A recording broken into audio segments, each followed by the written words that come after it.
it's you have the no control then, yeah. right? I don't have You gotta control. go with the flow. Yeah. I mean, I'm just the realtor here, right? So I'm not the I think broker. they want to monitor something. Is that you have a class here? Which one? I mean, you guys have a class made for the Yeah, yeah. So other agents will do like agent training I classes think and they stuff. want to monitor it, I think, right? See the content. Yeah, yeah. That's I don't know, that's my thought. Yeah, I just hope one of these TVs don't fall on me or something. Unfortunate for the TV. Yeah. Let's see. Okay, should be working. So yeah, we'll get started in a bit. Today I'm kind of slow in operations. So I took a week off last week, Good but for you. the funny part is that I worked even harder, I'd say. It's always like that. Yeah, it's always like that. So I thought I would take a break, but now. yeah, I got some updates for you guys. Yeah, let me see. I need to download this out. Hey, yeah, it is. Welcome. Nice to meet you, man. What's your name? Sam? Tam? Nice to meet you. I'm Kay. I'm kind of getting used to this setup right now. We're normally facing this way with a projector going down. So it's a little bit different. It's kind of cool. Is it bright for you guys? Yeah, it's a little brighter. It's a little bright? Okay, well let me know if it gets too bright and we could kind It's of... good. We can just go to the other rooms and close the blinds. Oh, okay, I see what you mean. I think it's good. Yeah, if that's Becomes a problem. yeah, it becomes a problem, feel free to let me know. Just one second. I think this setup, you have more seat, and I don't know. Seems like you can have more people. Copy. I'm gonna download this real quick to my desktop. We'll get started. So how do you guys been? It's been like a week, huh? I swear, when I take a week off, it feels pretty long. Yeah. You're like, man, you do this every week, so whatever. So it must have been different for you not to do it last week. Yeah, what I did, well, so funny story is I actually ended up doing a 2-hour session before one guy. I went to my hideout. It's at this cafe, and the guy found me. Well, not on purpose, but he wanted, to chat. He's like, dude, I'm going for my CFA, and we just had like a 2-hour and 30-minute conversation about, Wow. what, like, because I have a friend at Silicon Valley Bank. He's also a CFA. So that guy just wants like insights in terms of like where to kind of fit into everything, I guess. So is it okay with the darker screen and then the light in the back? It's fine. Okay. All right, we'll get started in a bit. If you guys have any questions or any stocks you want me to look at, we could do it real quick. Because I normally give it 15 minutes for people to come in. It's just the nature of this investment club now. It's become a class where like I feel like I have students and they don't really come in like on time. So so it's always like first 15 minutes we'll chit chat and then we'll dive into it. But I see a new face, so welcome. My name is Kay. Yeah, this is my first time. Okay, no problem. So Yeah. I come to see. Yeah. So you are the technical analysis. I do technical analysis, fundamental analysis. Today we're going to probably do fundamental analysis quite a bit. We're going to look at prospectuses. I mean, some of the new IPO stocks, right? One that looks interesting to me. It's not so much Uber or Lyft. I mean, Lyft's starting to look interesting now. But Jumia is an African ADR Okay. that just IPO. That one looks pretty interesting to me. What's the symbol? JMIA. And they're basically the Amazon of Africa. And I didn't know, I learned something new. So the beauty of like analyzing financial statements or 10Ks and prospectuses is you not only get to learn about the company, but you learn about the world or where the company sees market opportunity, right? Okay, go. And J what? J? JMIA, we'll look at it in a bit. So what is your schedule? I mean, sometimes you do the fundamental analysis. Sometimes how is that? This time is like this one, next time. So the schedule is pretty, I guess I could say I don't do really a good job of having a robust schedule. But the way it kind of works is every week I prepare a document and we'll go down this document right here, right? And occasionally we'll digress, but we'll go back to the document. For the most part, we talk about a little bit of everything in here, but our core is really stock market, stock picking and all that, right? That's really the, let's say we'll digress to like small business acquisition, right? We'll talk about restructuring, I don't know, how to buy a small business, like a cafe or restaurant and operate it. but then we'll digress and then we'll come back to stocks. Okay. So the beauty of learning about stocks is if you master the art of analyzing stocks or businesses, enterprise or big giant companies, you basically know how to analyze everything else. I see. Yeah, like you can analyze real estate because the cash flow is a lot more stable versus like a business. So for you to pursue understanding how to invest in stocks, you're gonna learn how to invest in real estate, in my opinion, because the cash flow is predictable. It's solid, it's stable versus like business is cyclical, and business is a little bit different because you have to think about where are they getting their customers and money from, right? So a lot more dynamic. But yeah, I'm sorry, what was your name? Casey. Casey, nice to meet you, man. We also talk about Bitcoin too. So, yeah. Have you been trading that lately? I have a longer position in it.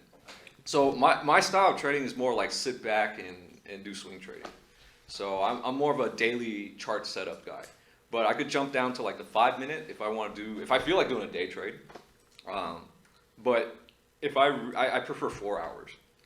4 hours is still like daily. So I play 3 minute, 5 minute. I'll look at 1 minute, 3 minute, 5 minute, 4 hour. I'll look at the hourly, but 4 hour and then daily, and then weekly and monthly. Did you go both long, short, or stock? I used to go short a lot. Now mostly options, long calls and puts. Can you make me the presenter? Whoa. And can I get a Wi-Fi password? Sure, it's on the wall right here. So Lily, so I run this online, offline. I think she wants to be presenter. I mean, Lily, is there something you want to show? Well, let's try this out. I've never done this before. Is the screen slow here, waiting? Yeah, so this screen's a little bit slow. So this is a new setup. I came into it today and I was like, wow. We normally use not this screen, but the projector that comes down. I think I better move. This still. Okay, I don't think she wants presenter. Whoa. Choose and organize. Okay. Speakers. So you're not being- No. Okay, back to me.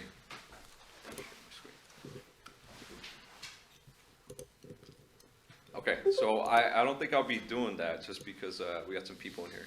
So That Bitcoin over, it's over 5,000.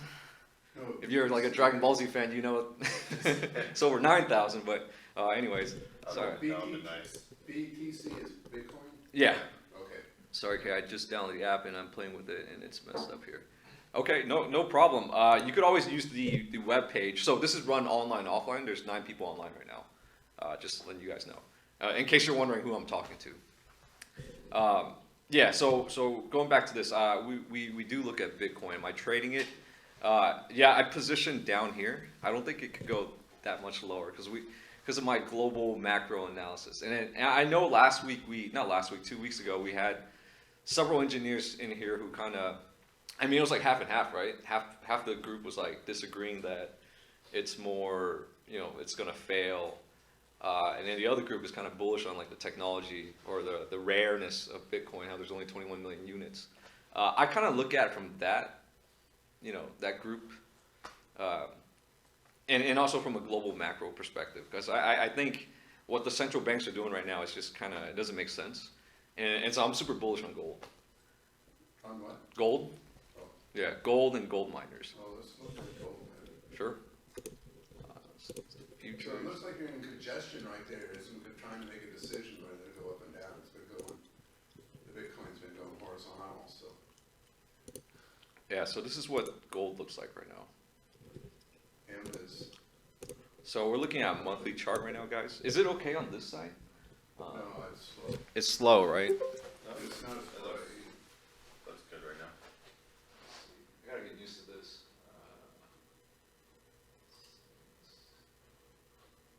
Full screen over here. Oh, okay. I see.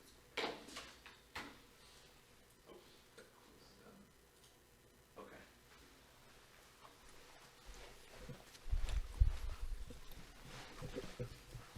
Yeah, so this is the monthly of gold, guys. The way I see it is every recession, 2000, 2001, 2007, 2008, gold seems to rally. So around these time frames right here, right? So today we're right here. And I do anticipate, at this point, I think it's an aging bull market. We've been like 10, 11 years kind of rallying. There's a huge wealth inequality, something we'll address today, societal issues and stuff like that. If they keep on pumping asset prices up, I don't know how the next generation really has a chance, right? Debt, you mean? Well, no, I mean, to push up asset prices, they're accumulating debt. The government's accumulating debt. If you understand the dynamic between central bank and government, the government takes on the debt, central banks take on the asset, right? It's a double dynamic. And so they'll pump money into the economy to basically, you inflate wages and people could bid higher on assets. So they'll buy stocks, bonds, and real estate. So that's why you see this current environment we have. So the one thing that I haven't seen really inflate is gold. Well, I mean, it did like so many years ago, but as the most recent. So a lot of the big time fund managers think that gold could go to 3,000. I think that's a fair statement. Considering that, their central bank chatter of, hey Bonnie, of, their balance sheet becoming solidified. You guys know what I mean when I say that? Not at all? Okay, I think it's better if I draw it out. So we're going to spend maybe, let's see, we got 11 people online. I'm going to give it some time for some people in the room to come in, but I'm just going to do a recap on some topics. So the way I like to think about it is, you know what, let's pull a butt pocket. Jeans butt pocket. It's probably the easiest way to kind of remember a concept. Okay, all right. Let's do a male. I don't think so. Okay, so we're gonna use jeans as an example. Let's use this one. This one's. So basically, the way the central banks and the government works is, let's say over here is the government, right? The government left butt pocket, and then the central bank right pocket. Is it big enough? Okay. Basically, the government will take on more debt, more liabilities. So let's put liabilities, and the central banks will take on more assets, right? So they will issue those IOUs over to the right pocket, right? And in return, they will get I'm sorry, am I going the wrong way? Sorry, so central banks will buy the assets. I got the direction wrong. Let's go over to blue. So governments will get money from the Fed, right? This is the money right here. While they will issue the assets to the, let's do treasuries. They'll issue treasuries to the Fed. The Feds buy the treasury, governments get the money, right? Let's say you're the government and I'm the Fed. I buy your treasury that you issued on behalf of the people. Okay, I go in debt. Yeah, you go into debt and I accumulate assets. So that's why we're looking both sides of the dynamic. Right now the government debt's at 22 trillion and the Fed's balance sheet, their assets is at 4.5-ish. 4.5 trillion? Yeah, and they're both at unprecedented levels. This is like the classic sovereign devaluing the monetary base, right? And it's not just happening, I noticed that it doesn't just happen in every sovereigns, like in the past, but it also happens in corporations. So how's China doing? They're in the same boat. Yeah, it's right? from a global perspective, they've been printing a lot of money. They're From a global perspective, central banks around the world have been printing a lot of money. So we're at a moment right now where all asset classes kind of inflated. So I do see that angle, and that's why I'm bullish on gold, just because it's we've never seen this level of printing before. Yeah. Did that kind of make sense though? The butt pockets. I hope it's like an easy example, but we talked about this topic several times in the past, several weeks. So, anyways, I think we should just get started because maybe not that many more people will come in. But anyways, guys, do you guys have any questions about what this investment club is about? I do this every week. Not last week. Last week we took a little break, so I'm trying to get back into it. This setup right here is new to me. I'm just going to announce it again. Normally we're facing this way with the projector going down, so I'm going to get used to this environment. You had a question just now? Is it okay if you give like a 5 minutes overview? Yeah. So a little bit 5-minute overview about this investment club. I've been doing this for 2 years and a quarter now. I think it's about a quarter. Started off with 3 guys at Starbucks, transitioned over to Milpitas Library. We ran out of space So I ended up getting my real estate license, and now we're in this room, which could fit a lot more people. At times, this room would get pretty packed. So I've been teaching about investments for a while. Why do I do it? One is to definitely, originally, to really sharpen my skill set as an individual, and then also to build up a network of like investors, right? Because if you read up on like how to raise a hedge fund, you actually have to do this stuff like this, right? But they would probably target more high-profile people who have like higher salary bases. But anyways, this is what the investment club. We took a picture last week, so I put up on my LinkedIn. Yeah, some of you guys are in here. So that's actually from, sorry, not last week, 2 weeks ago. And then also I throw parties once a month. So these are what the parties look like. So I've been doing that for a while. And then so I got some interesting news as well. But yeah, if you want to learn more, just feel free to reach out. But in the meantime, I'm going to keep running these investment clubs to better my skill set. So what is this indicator you have? Oh, Sorry, I'm trying to get back into it. Which indicator? when you get a chance, you have an indicator down there for contracts, number of contracts or something? You're talking about this? No, it's, go back to that screen, right there. It You're says talking about this? COT, what, yeah. It- Contracts of 100 Yeah. ounces. Yeah, so I mean, it's just like indicators on like commercial hedgers, large traders, and small traders. That's not something I really use. It's just something, I know, it's a new setup. It's nice. Is it nicer? Okay. It's not really an indicator I use. It's just kind of pre-built, pre-set up into FinViz.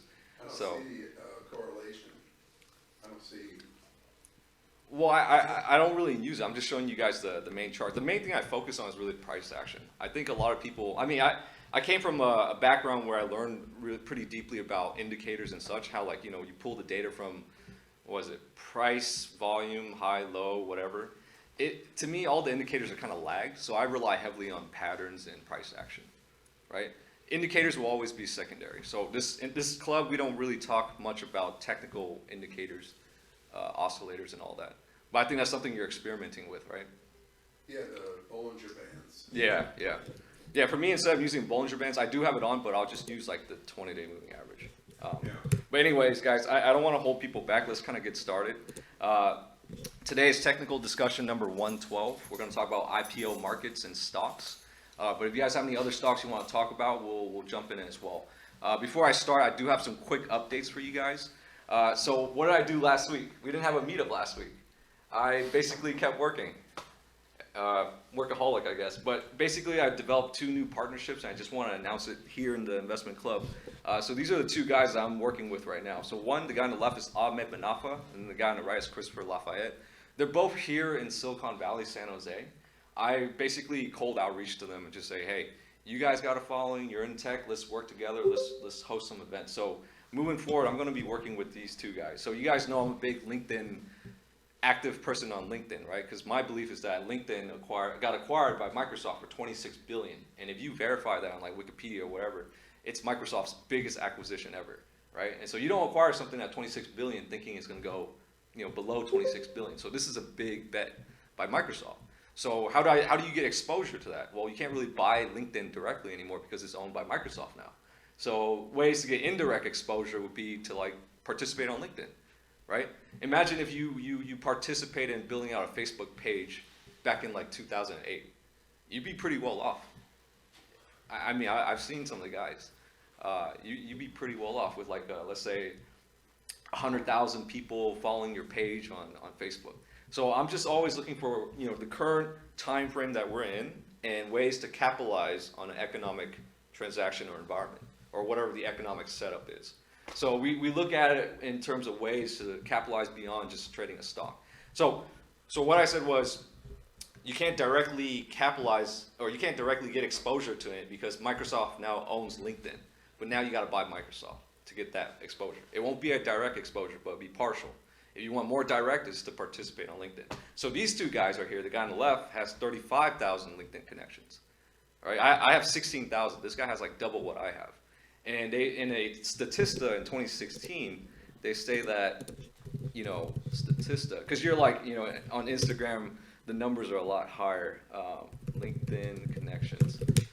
they say in a 2016 statistic that if you have more than 10,000 LinkedIn connections, you're considered 1% on the ecosystem, right?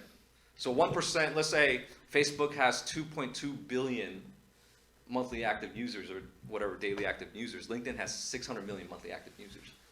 So my theory is that, we talk a lot about asset price inflation in here, how you buy a stock, it inflates in value. Well, think about this in another way. There's also social inflation, right? And these digital platforms have really brought it into, in my opinion, reality. Where LinkedIn's at 600 million, and it's a professional B2B type of social media environment. As it inflates from 600 million to, let's say, 1 billion, and I position myself at 16K, I should, in theory, inflate with that, right? It's the same thing as like, oh, you bought LinkedIn at $100, it inflates to $200. So I have this theory that there is also social inflation. But the cool thing about social inflation is that it doesn't drop like a stock, right? You purchase a stock, you get a S&P 500 pullback, and your portfolio goes down. Having a network doesn't go down in value. So I would encourage everyone to figure out ways to capitalize, by building your own network, whether it be digital network or physical network. So that's my hardcore belief. And I really learned this from just analyzing Microsoft's $26 billion transaction. It's as simple as that. But not a lot of people look at that layer of price transactions and stuff. I know you just came in, the setup's kind of new. Let me know if you like it. If you guys don't like it, we could next week switch back to the old setup. But any questions on the LinkedIn stuff? The guy on the left has 35,000. The guy on the right has 29,000. They both have quite a bit of following and doing activities and such. So I'm partnering up with Ahmed Benafa. He runs his own event already, teaching stuff. What he calls it as IBAC, which is basically Internet of Things, blockchain, AI, and cybersecurity. Have you attended one of his meetings? Not yet. I spoke to the guy. I like what he has to say, and I like that he already has like an audience that he's working with. So if I could help him bring more people, then we'll throw these events. Because I personally want to master these topics too. Is it usually in San Francisco? Oh, no. No, we're going to be hosting it in Fremont. Fremont. Yeah. So I've also secured. I got sponsored for a facility as well. We'll talk about that in a bit. But basically, why do I want to pay attention to these topics? So in this club, we analyze public securities, right? So we'll analyze anything from like healthcare sector, industrial sector, but I primarily like to focus on the software or the technology sector. So I guess you could say, I'm a technology analyst or whatever. But these topics right now, think about it. Who's talking about IoT, blockchain, artificial intelligence, and cybersecurity? He calls it IBAC, so it's easy to remember. Well, these corporations who are defending their corporate moats, right? We're talking about frontier corporations. So it's not like maybe the slower ones are talking about it. Like I speak to industrial companies. They're trying to digitize like their oil field services and all that. But my theory as well is that some of the top executives here in Silicon Valley are paying attention to this topic. So my goal right now is to draw out as many of these technology executives as possible. Just because I recognize the high human capital around here in Silicon Valley, which we talked about 2 weeks ago. So that's the event that I'm going to be throwing next week, and that's by Ahmed Benafa. The other guy, this guy owns his own VR room, or he has like a huge room that's just a green screen, and then they'll record like augmented reality stuff. So he's kind of like the specialist in terms of like AR, VR, XR, MR. MR is mixed reality. Are you guys into that stuff? I know it's kind of broad. Just a little update, okay? I'm not trying to scare you guys away. What does he use it for? I haven't sat down with this gentleman yet for coffee, so I'm working on that. But the common thing that I notice among talking to these two guys is that we're both interested in making more C-level relationships. You know what I mean when I say C-level? So like chief operating officer, chief marketing officer, chief investment officer, chief technology officer, right? Because I'm trying to, there's many, you heard of the concept of like laddering? Well, you guys know compounding, right? Have you heard of bond laddering? No? So laddering is a concept where basically, let's say in a bond market, there's like 5-year, 3-year, 1 year. So you could buy a chunk of 5-year, okay, let's just make it a simple example. You buy a 1 year, 2 year, 3 year, 4 year, and 5 year contracts, right? And you set up in a way where you keep getting paid out. Right? So I'm doing that the same for myself, where the activities I have, it's not going to pay immediately, but this is a longer 10-year plan. So my 10-year plan is just to build up a C-level, network. to eventually do like a startup or a bigger project. Meanwhile, I keep doing the trading stuff. Anyways, that's the partnership. So if you guys want to meet them, I could do an introduction, but just let me know what value add. The other new update is Common Ground sponsorship. So this facility's reached out to me on Meetup.com. So I want to ask you guys. So it's in downtown San Jose, but they're willing to allow me to host in this type of facility. So it's supposedly like a glass room, and they have projectors and all that. And if you guys want to see, the investment club in San Jose, maybe. But I'm gonna try doing a mixer first. But that's the cool part about building up, I guess, a network. Because on the other side, on the back end, so I like to be transparent with this stuff to show you guys, like, while I'm building this club out, the people on the back end are just reaching out to me saying, hey, we'll sponsor you for the space. But in return, they want leads. That's just kind of like the nature of business, right? So these are great business use cases to kind of think about because it helps you in analyzing stocks, right? Because when you look at a stock, you just don't want to look at just the charts, financials. You want to look at the operations, the marketing, who's their target audience and stuff like that. Every business has some form of marketing, right? One of the biggest spend for a business is marketing. So one way to nerf that expense is either you have a network or you leverage a partner that has a network. So that's kind of like the name of the game, right? I notice like any digital business that's built out there, they either, like right now, like you'll see Disney sponsoring, I don't know, the Marvel Avengers celebrities, right? They'll leverage people who already have a network to get their brand out. It's just another topic to kind of discuss. But anyways, I'll be touring with them on Tuesday and I'll update you guys some more. And then, so in my discussion with those guys, since we have a higher class facility, we're looking to throw C-level events. So if anyone's interested in that, feel free to reach out. But enough with the updates. Let's jump to, well, I do have one more update. Okay, last one. So I don't know, maybe in the past week you guys probably noticed that I changed my name on Meetup.com to EnterpriseGuy. You're probably like, what the hell is this? It's really a mental real estate tactic. So this is more on the line of like marketing and just something for you guys to be aware of when you go out there and deal with, when you go consume content, right? Historically, this is more of a B2C mental tactic, but I'm gonna leverage it and try it with the B2B. So you guys understand real estate, right? There's a limited amount of space. There's digital real estate. So 2 weeks ago, I told you guys I was trying to buy a website, and the domain broker said, "What's your bid, man?" I said $100. He told me $125,000 for EnterpriseSoftware.com. So you could be a domain investor, right? So again, this club is not just about stock market investing, but finding opportunities to capitalize on an event that's going to happen. So I did buy some domain names, but anyways, I'm branding myself now as the Enterprise Guy. And it's going to sound awkward, but you might see me introduce myself as the Enterprise Guy. But that's for the sake of me building that, not really building, but getting a chance to be part of your mental real estate. Because in any given day, an average consumer, right, what do you think about? You can only really think about one financial advisor, one insurance agent, one real estate agent, one celebrity, one video services, right? You probably go to like Netflix more than like, well, Apple TV's not out yet, but more than Amazon Video. So you gotta think about this, right? And then you could aggregate this from not just one individual, but many individuals. So example would be like The Rock. When I say The Rock, do you think about an actual rock, or do you think about The Rock, the wrestler, right? So I'm going to leverage this to kind of push the enterprise space, because I do want to take my level of software investing to the next level. Anyways, I won't go too deep into that because I don't think you guys are too interested in that topic. But did that concept of like mental real estate interest you guys at all? No, not really. Okay, all right, back to stocks then. It's a good concept. It's very real, and you see it applied in B2C crowds all the time. Because drive around today, right? I mean, for me, I pay attention to a lot of B2B stuff. Like I'll be on the highway and I see a Cloudera advertisement or a C3 Enterprise advertisement saying, "Hey, engineers, come work for us."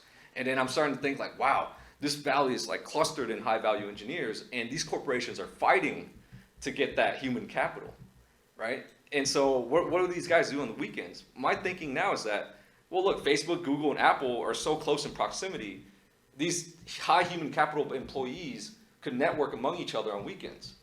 and create disruptive technologies or divulge information.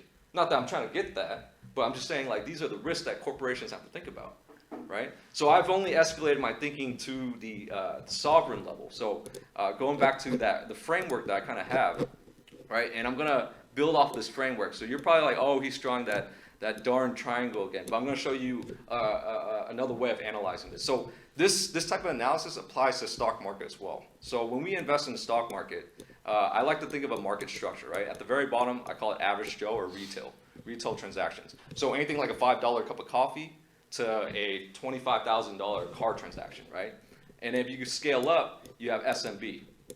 SMB will easily spend $25,000 up, or they'll easily pay $5,000 a month to an agency to do marketing, right?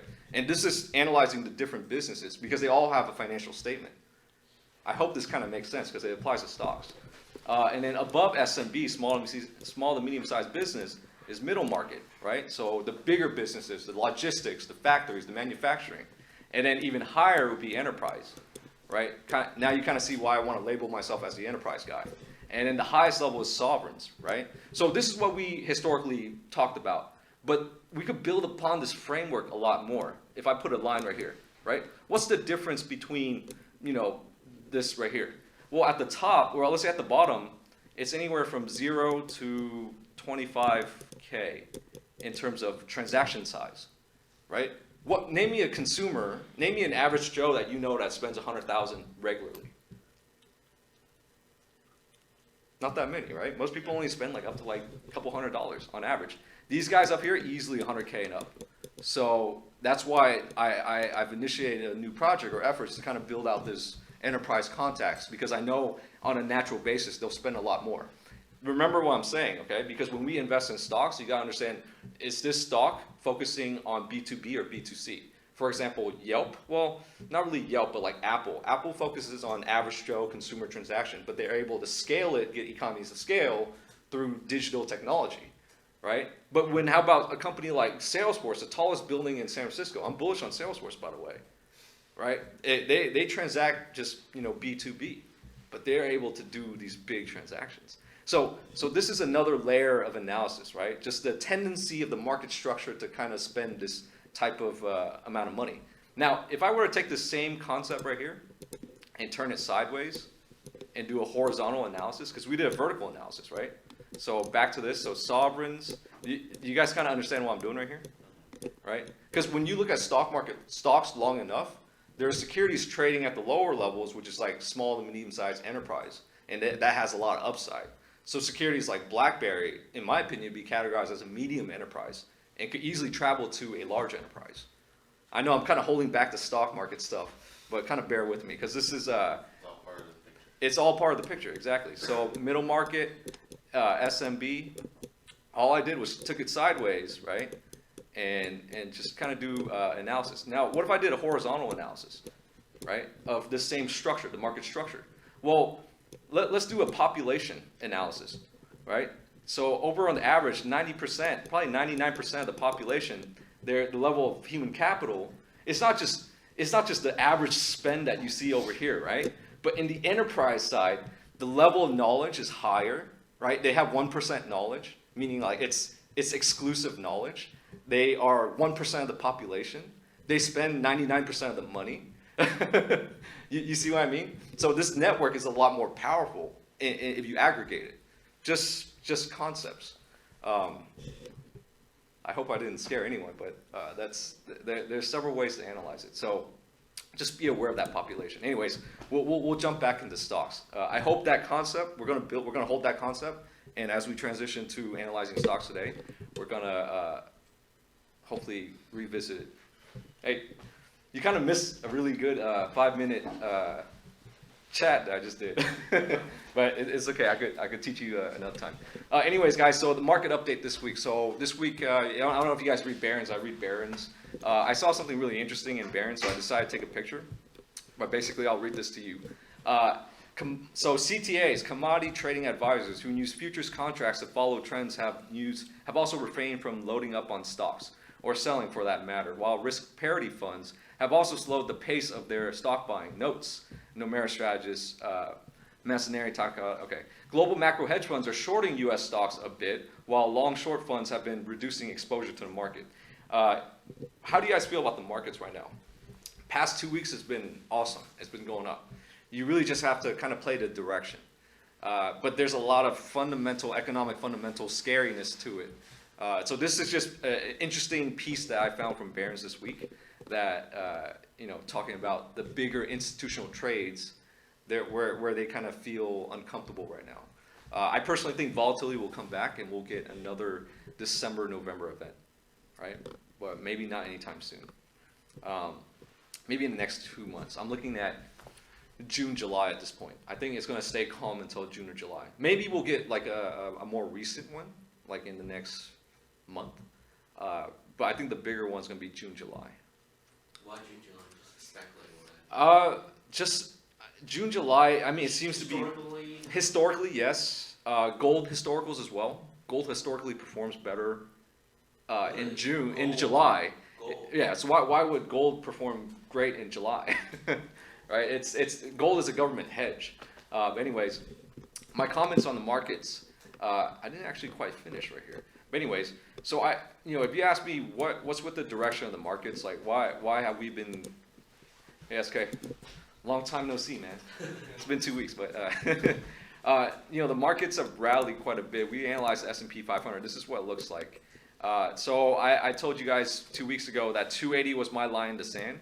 And so it held 280. There were several times where it really broke below 280, but it just climbed back up. So you just really have to kind of discipline yourself. That's the line in the sand that I feel every other trader, institutional investors agree upon.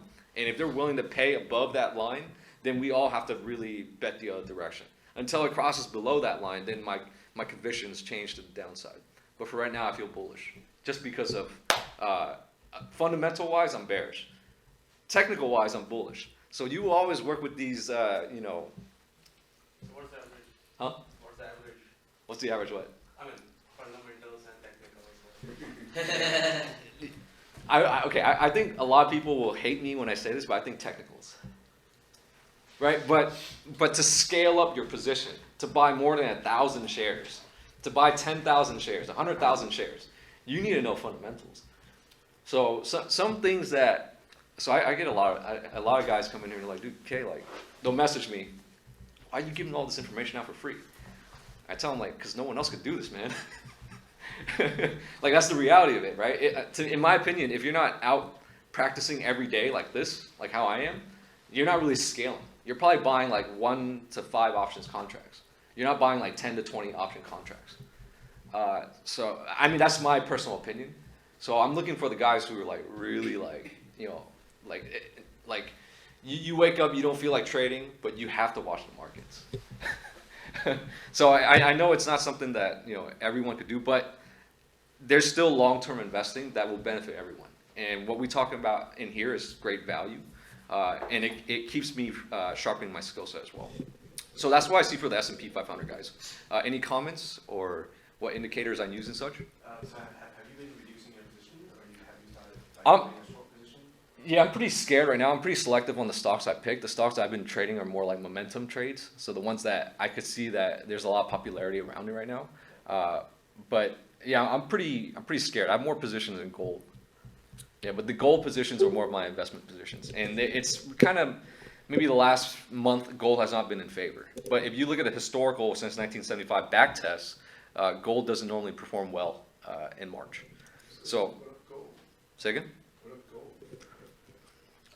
We'll look at gold later at the bottom. So I'm going to follow the talk track right here. But that's what I see for the S&P 500. For the new people, if you're not looking at the indices, it's one of the most important thing in my opinion. All the money managers look at it. They perform technical analysis on it. And you can perform very basic ones, like just apply 2 moving averages, the one I mentioned earlier, 50 and 200-day moving average. Because I won't talk too much about that. It's just agreed upon among the financial community. Anyways, well, you guys are kind of quiet today. No questions. Is the content okay, or is this interesting for you? It's okay. Okay. Just want to make sure you guys are okay. So My market comments, I feel that it's sort of a momentum environment, just kind of looking at the underlying issues, right? The two butt pockets of the government and the central banks. Things are at unprecedented levels. Interest payments on the government, because now we have 22 trillion in government debt, right? And that's at record levels. The interest payments are also at all-time highs. You know what I mean by interest payments? Government debt. So, clock. So not only is the amount of debt you have, let's say you owe $10,000, right? So we owe $22 trillion, but on that $10,000 you owe, interest, let's say it's a credit card style interest at 17, 18%, right? And it's gone to all-time highs of 22%. So that's the current situation of the government right now. And central banks, the chatter among them is that they're talking about solidifying the balance sheet. And that's crazy. But that's just something to be aware of. So my take is that, this market is just rallying on momentum, where it's like fear of missing out. It doesn't make sense to me, but really what's new? Markets have always never really made sense. A lot of fund managers are talking about momentum versus value investing. Market behavior right now favors momentum and nothing makes sense to them. So that's how they're feeling. If you're asking where do I kind of get information on fund managers, is I follow them on Twitter. I have a Twitter feed, and I follow them on Twitter. The other source that I use is I listen to Real Vision. Real Vision, I think, costs $150 a month. I forget the pricing. Is this momentum mostly because of the earnings season or something like that? I'd say it's just off of a 20% dip. But that was way long. It wasn't that long. It's not long. I mean, it's only been a quarter. But most of the stocks have kind of recovered to. But now we recover everything already. Yeah. Yeah. No. I mean, I suspect it's the earnings season, and after that again there might be a dip.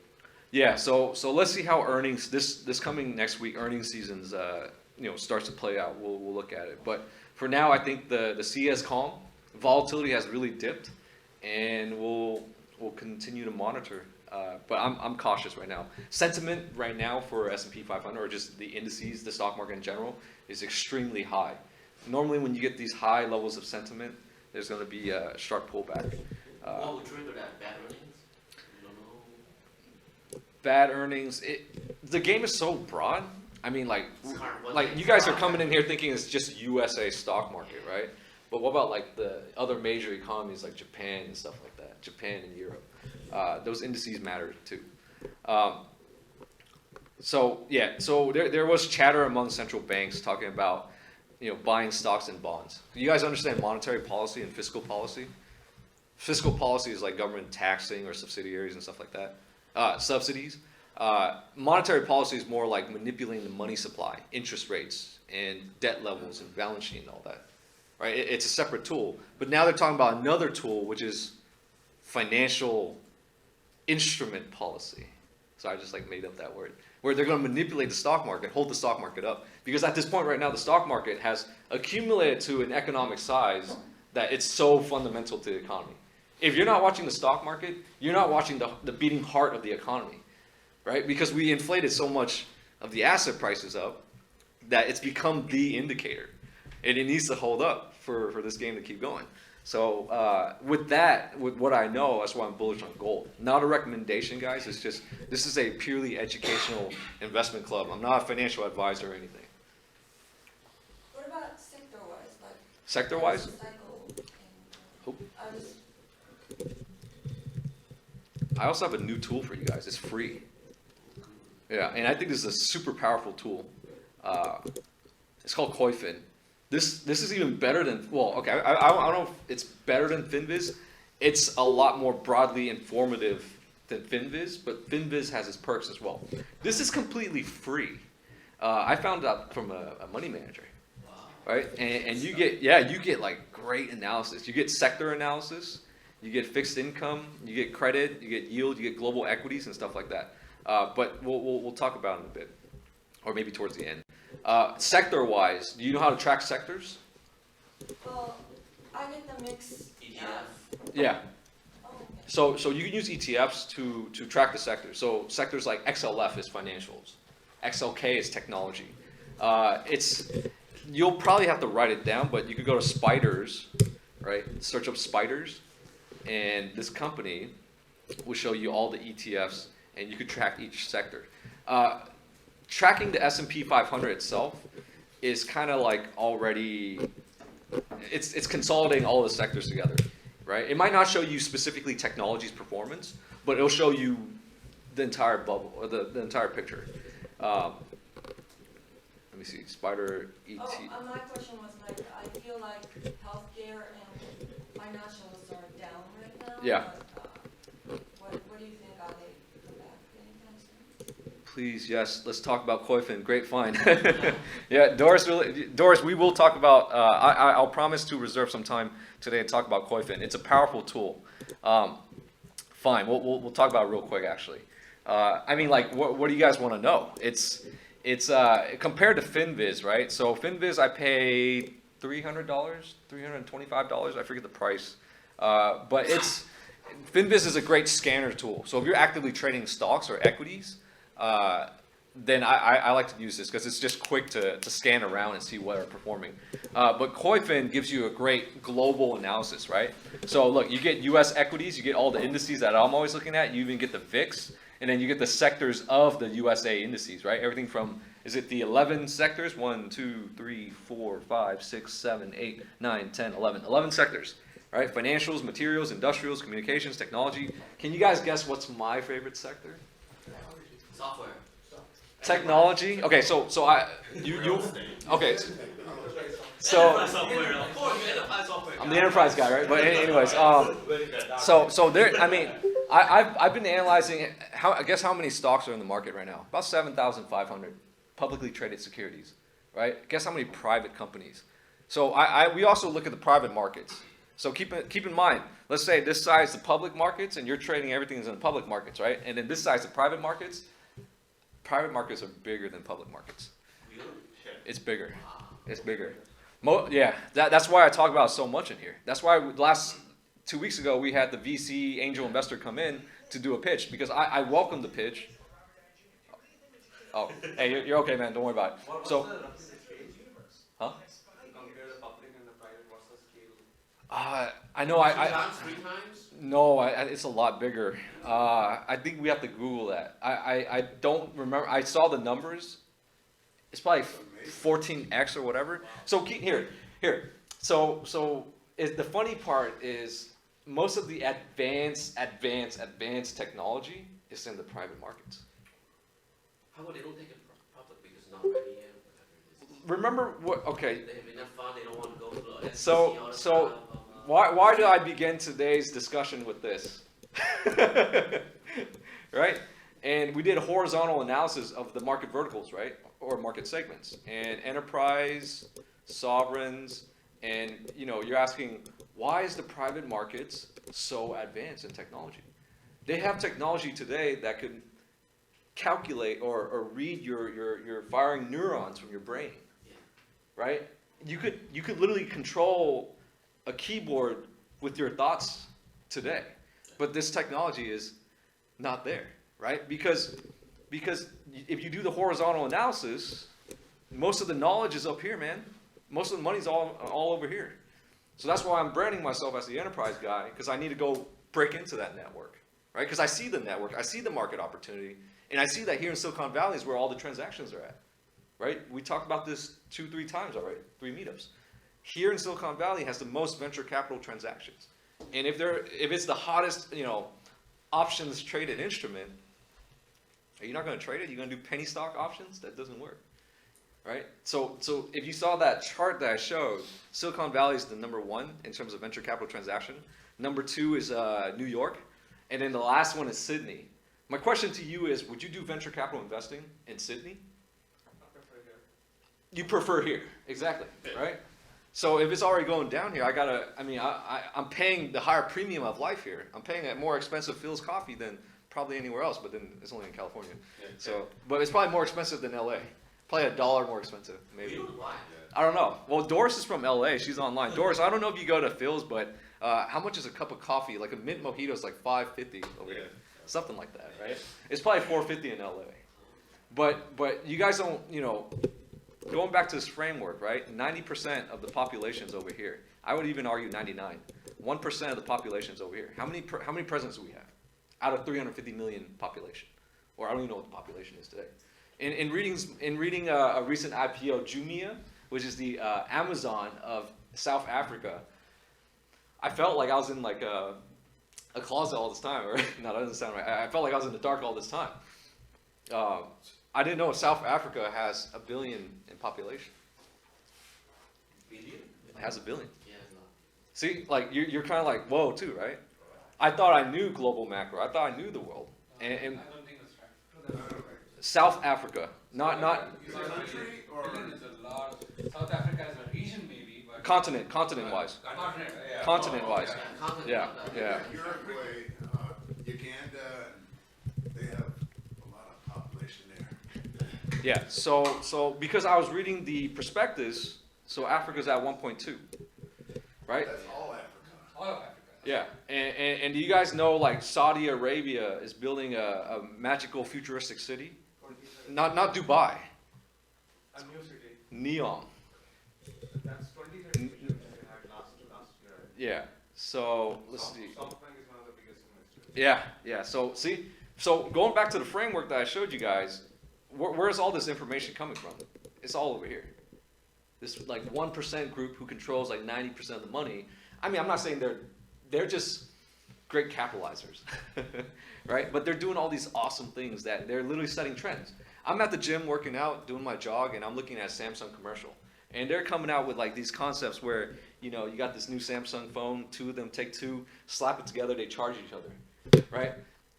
I understand that. I understand marketing. I understand content put in my face, right? Because they kind of assume that. That's the nature of marketing in this world. But they're setting the way we live our life. They're telling how the 90% should live their life. Imagine you put yourself in Samsung's position, one of the biggest semiconductor companies in the world, or is it the biggest in the world? They're telling us how to live through marketing messages. They have to create new markets. And they have to create new markets, right? Shoot, I bought an iPad and I don't really use an iPad. So I had to take my phone out of my pocket. I don't want to hold a 4G device or 4G LTE device in my pocket too long. Anyways, Neom. Yeah, so supposedly the concept of this is that they say 70% of the population of the world would be 8 hours away from the city. 8 hours flight. Because they're right in the middle of the. They're right in the middle of population heavy, right? China, India, and Africa. So 70% of the global population will be 8 hours away from this global city. 8 hours is a long time. Huh? 8 hours is a long time. Yeah, it's a long time, yeah. Yeah, maybe with the Hyperloop and all that. We are putting a pitch because when we had to fly a support guy, he has to fly 12 hours versus 18 hours now. But just Somebody's there, he's only talking 8 hours. Strategically, they would drag them around the world, halfway around the world for 8 hours. Yeah. So anyways, I guess we really digress. I do apologize, Doris, but I want to complete this for you. So it's just a great platform to get a quick picture of like just everything. It's not just sectors, but like the style of stocks, right? Large, mid, and small cap, value, core, and growth, right? Momentum stocks versus value stocks. So if you guys just want like a free resource, this is my new toy right here. Yeah. I'm having this on my dashboard of every laptop I open up. And it's just like right there. Because I get a quick global macro, right? So right here you get the markets in general, top news, world equity indices. It's cool stuff. Check it out. This is not a sales pitch, right, guys? I don't want you guys to feel like I'm doing a sales pitch. Yeah, country specifics, sector specific, and in fact, I don't know what factor analysis, but that's new to me. Equities, you can look at the movers. What else? You can look at fixed income, bond markets. You get global yields, not just USA yields, right? That's cool stuff, especially you can even get corporate credit. What else? And then you get the global macro stuff right here.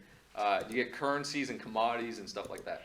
So very cool tool. I encourage you guys to check it out and play with it So on Xamarin's your own. free, but they don't have like advanced version. You have to pay. Or? I think it's free for now. So if you're in the software space long enough, the way it works is you build up the platform, you introduce free, Later, yeah, on and then site later. charge. So that's the same thing with Prime, right? Yeah. They've been like giving us like free 2 week shipping for like the longest time ever. Because what we don't know is that they acquire our natural habit, and then we're like, dude, we're so infrastructure to this process that we just gotta keep going. And so we'll pay that $100. It's pretty interesting how the world works. But anyways, I hope that, the concept that we started off today kind of helped you guys. But anyways, going back to this. So central banks, guys, be aware that there's chatter talking about buying stocks and bonds. If they really do start buying stocks and bonds to hold up the economy because it's gotten so big, it's crazy, right? And we're talking about Yellen talking about that. Janet Yellen discussing that. Well, that's bad. That's bad. That's really bad. Because it's like, what's the whole point of this game then, right? In economics they teach you there's no such thing as a free lunch. Your time's really not. Well, when the government gets involved in the stock market, that's not a good idea. Yeah. So check that out. It's the most ridiculous thing ever. So I think it's a natural cycle, and we're kind of hitting that. So it's just, I'm not trying to scare you guys. It's just something to inform you guys and be aware of the current, economic fundamental conditions, right? This is what we're trading on top of right now. So sovereign record debt levels, tight economy, meaning interest rates are very low, home prices are very high. If interest rates are very low, it's a lever effect, right? I do, right? If interest rates are very low, then prices right here, interest rates right here. They want to raise interest rates, right? It's a lever effect. So it's going to be hard for the generations coming up, where and there's so many moving parts to this, right?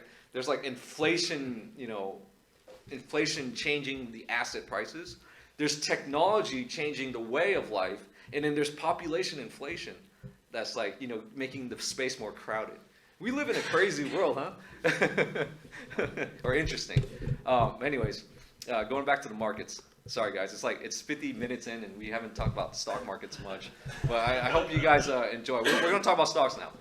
So market indices, S&P 500, you already saw it. It's traveling back to all-time highs. Typically, when we get an index traveling to all-time highs, it's bullish, right? But it's foolishly bullish, I'd say. But what do I know? I got to play the direction. Okay, you got over there in October, you may be hitting a resistance level. October's resistance, you're talking about right here? Right Yeah. there. Yeah, so it is revisiting. Hey, what's up, man? It is revisiting. Wait, you just went silent. Uh-oh. Can you hear me now? Audio connection restored. Okay. Please, let's chat about Koyfin.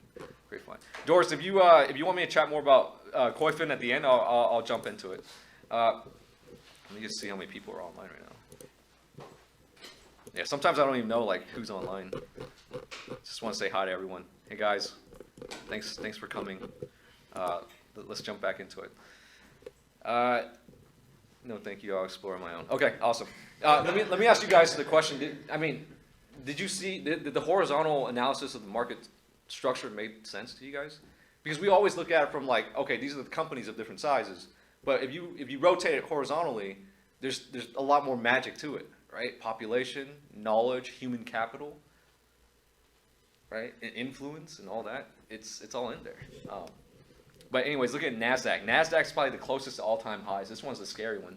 But if it breaks all-time highs, it wants to go up. Now, it could be a scenario where it happened in February, right? Where it goes up, and then it just kind of sits, and then you get a heavy dip down.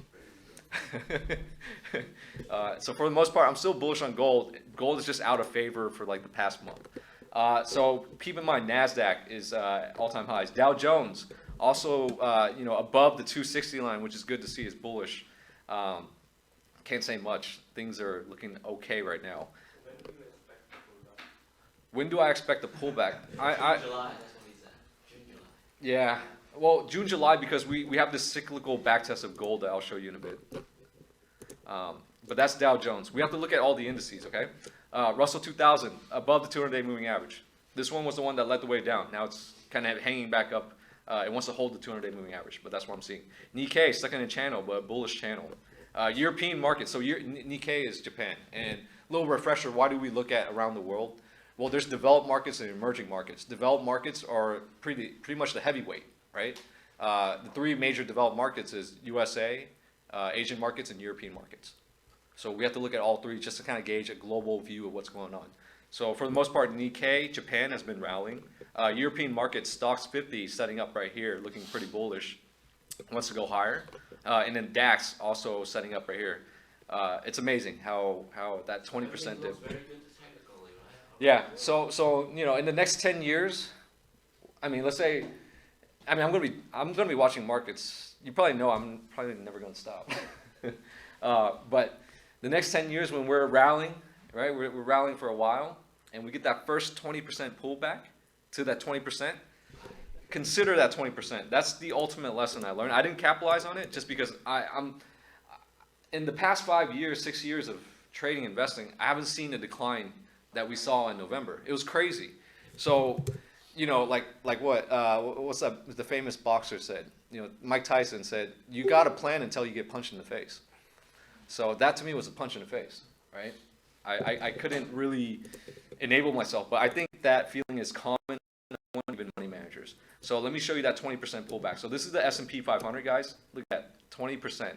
If you were to calculate from the high, it just kind of like the fundamental guys, institutional guys, just jump right in on that 20%. They knew it was going to bounce. I had to, you know, it was oversold as well. You look at RSI, it was pretty oversold right here. Is there anything we can look at who's buying a lot? Because now in the past we have all data. We look at certain websites, say who's buying it. Those big guys, usually big guys buy right off the dome. So you look at it like Guru Focus and who's buying it or buying it. Like the SPY, right? I mean, I honestly, you're asking who, right? We can't no data. Yeah, it's just, this world's so big. You know, sometimes I forget how big this world is. Even though in this room we look at global macro, right? We look at the world, and I forget, like, wow, I didn't know Africa had 1.2 billion people in their continent. Yeah, it's interesting stuff. Okay, you said that it went down there 20%. You said they knew it was going to bounce. Who is they? Oh, And so how do they know it was going to bounce? yeah, so I used to work at Morgan Stanley, and the guys in there, chatting with them, every financial advisor, one, and then if you listen to institutional guys, they all talk about that 20% number. If it's below 20%, it's a bear market. Meaning if it declined more than 20%, we're officially in a bear market. I thought that was the case because the Russell 2000 was down like 23, 24%. That was scary. And I've never seen that before. SPY Right? was like literally down to exactly to the point. Well, yeah, that's why, yeah, right here. This is 20% for a SPY. So, you know, are you asking like why that number, or they, as in these institutional guys, play it? So going back to, again, what I drew earlier, right? You know, in terms of like your knowledge, I pay attention to this spectrum because these guys control a lot of the capital, and so they influence the markets. And we have to play by their culture. The house's culture. It's their game. Well, I wouldn't say it's their game. It's a bunch of players up there, but they all agree to play it like this. And so I'm just repeating or sharing with you guys the knowledge in terms of like this is how they're playing. And so the more that we share this, it kind of becomes a reality. Kind of funny. Yeah. Because I mean I talked to some quants, right? And when I talk to quants, it's kind of, the way I look at the markets is completely different from a quant's perspective. Quants will probably be looking at the 100 millisecond time frame to the 1 minute time frame. That's if you're like a high frequency trading quant. But what if you're a low algo quant? You're just a trend follower. Or there's only two ways to trade the markets: trend following and mean reversion. Right? Can you? Oh, I'm sorry. There's a third way: arbitrage. Those are the three ways. That's insanely difficult though, to make money when Yeah, I'm not an arbitrage guy. I'm more of an investor, swing trader. I like that game. But anyways, emerging markets, guys. So I talked about developed markets, the major economies. We gotta also look at the emerging markets. Emerging markets are looking pretty healthy, still holding the 200-day moving average right here, the pink line. I'm sorry if it's not so much of a basic class today, but if you need me to explain something, let me know. But it's above this price level, so it's looking pretty okay. Asher, same thing, still holding highs. Asher is the Shanghai index. So we're looking at now emerging markets, but the Shanghai index. pretty choppy though, right? This one's not as smooth, so it's just the security's nature. If you look at the actual index, it should be a lot smoother. This is not the actual index, it's just a... Right, no, I mean, in terms of the market itself, like FXI or, the Yeah. Chinese stocks, and they're up a few percent and they're down. Yeah, I know. Yeah, it's been pretty intense. And then India, I mean, I just thought I'd pull this one up. So, I mean, if you look at EEM, it's kind of a proxy for all these already. Now, spot VIX, volatility, look at that. VIX just kind of dipped really hard. So the fear index is dropping. Usually when we have prolonged, dips in the VIX, it's prone to spikes. Did you see the green index? Time to buy UVC? You should buy I- the peak. I'd say yes and no. It's the time to look at UVIXI, because if you're a mean reversion, right, we're expecting it'll revert back to the mean, it'll go up. At some point it will spike. But volatility could go even lower. So how do you use the VIX? What is that? So it's down right now. So what does that indicate to you? It indicates, so it's an inverse instrument. It's an inverse derivative instrument. So it's going It derives its value from options on indices, USA indices. Just buy. Yeah, just SPY. So it's It's down right now, so that means the market's gonna go. up. Yeah, it's the Our inverse. market is up, and generally what happens is he doesn't have the Bollinger Bands, so when it bounces off of the lower Bollinger Bands usually, and that's when the market sort of Bundle. goes down. Yeah. It means markets are calm right now. Yeah, markets are Some very, point they will go crazy. sentiment is very bullish right now. Highly bullish right now. So I guess a way to play the VIX is to, there's no like direct instrument to play the VIX. Yeah. But you can simulate one by buying the call and selling the put to kind of. Yeah, so let me show you or give you a little visual on the development of these instruments, right? So let's see, where should I start? Everyone started off as farmers, and they were trading cattle. Eventually, there was more infrastructure technology to create an electronic exchange, and now they could trade cattle in the futures market through futures contracts. Now, more evolution. These guys there's the farmers of cattle, and then the electronic contract traders. These guys got even more sophisticated and say, hey, let's create another derivatives market. So they got options on futures. So the VIX is like the same thing. It's the evolution of the put call, or the derivatives on S&P 500. They created this through mathematics, this indicator, and now we're creating products to trade this indicator, right? Because of more money printing and, it's like, well, what do you do when there's a bigger monetary base in the economy? Then you're like, okay, we'll engineer some new stuff. So it's just more places to recycle money. I view it as like, almost like a trash recycler. Well, I think it's meant as a hedge. So yeah, exactly. So the instrument, there is utility to it. It acts as a hedge, but it's not perfect. Today will not be a discussion on volatility, though. We talked about volatility extensively in the past, but if that's something of interest, we could revisit.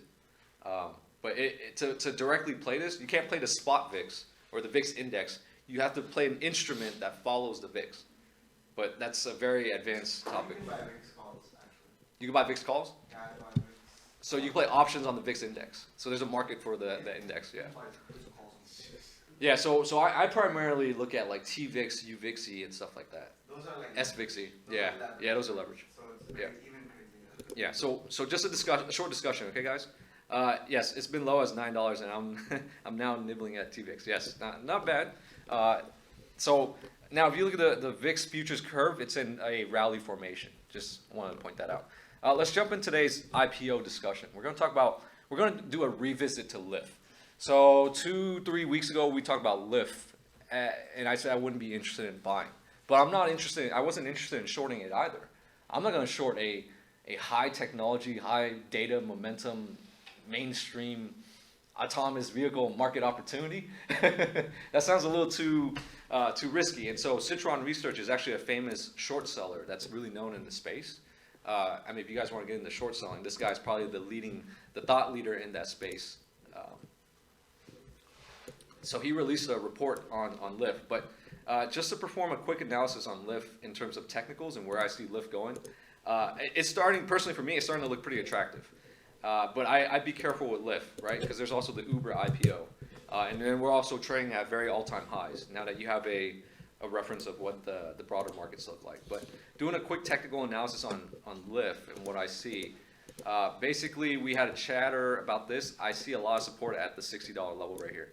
So in the next few trading days, I want to see what happens here. It can either not hold and go down lower, which there might be potential, but I think 55, if it does, that'd be a great. Okay, I'm not recommending actually. I think there is reason to take a look at this, as George Soros bought positions on this. So going back to, public markets and private markets, right? Public markets, you have the convenience of a digital broker to give you access to trading. Did you know someone like George Soros could call another hedge fund manager and say, I want to buy your shares on the private markets? Are you guys aware of these type of transactions? They exist, right?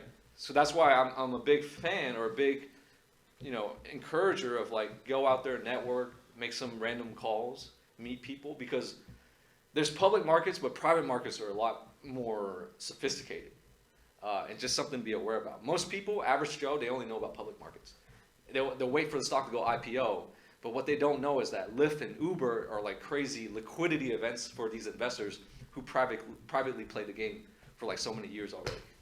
So that's why I'm really patient when there's an IPO, right? And today's topic is we're talking more about IPOs and such. So I know a lot of people were emotionally excited about Lyft. I personally wasn't excited because I saw the balance sheet. I saw the income statement. Wasn't too attractive. It seems like with every revenue growth, they gain a lot of expenses, which is okay, but we're in a new era now where, financial guys like me don't really, we don't hold the shine in this world anymore. It's more technology guys. Where are they mostly losing money? They seem to have huge expenses. Where exactly? I have to take a look at the financials again. They did mention about a lot of AWS costs, like $30 million or so. I was looking at the aggregate expenses. I wasn't looking at specific expenses. I don't know if we can get that exact detail as well. It's a lot of due diligence in reading the financial statements. But going back to what I was saying about, I've really assessed the time frame and current setup of the world today. Back in like the 80s, 70s, or 90s, maybe early 90s, it was really like the time of like industrials and investment bankers and mergers and acquisition. And there are people in here who probably tell me if that's true or not, right? But I think I've taught in this class long enough and see the market trends, interact with the markets, talk to the people in the markets, and all the mixers I throw and meeting all these engineers, and seeing like, private equity titans move over to technology, that I'm probably more interested in analyzing data more than financial numbers.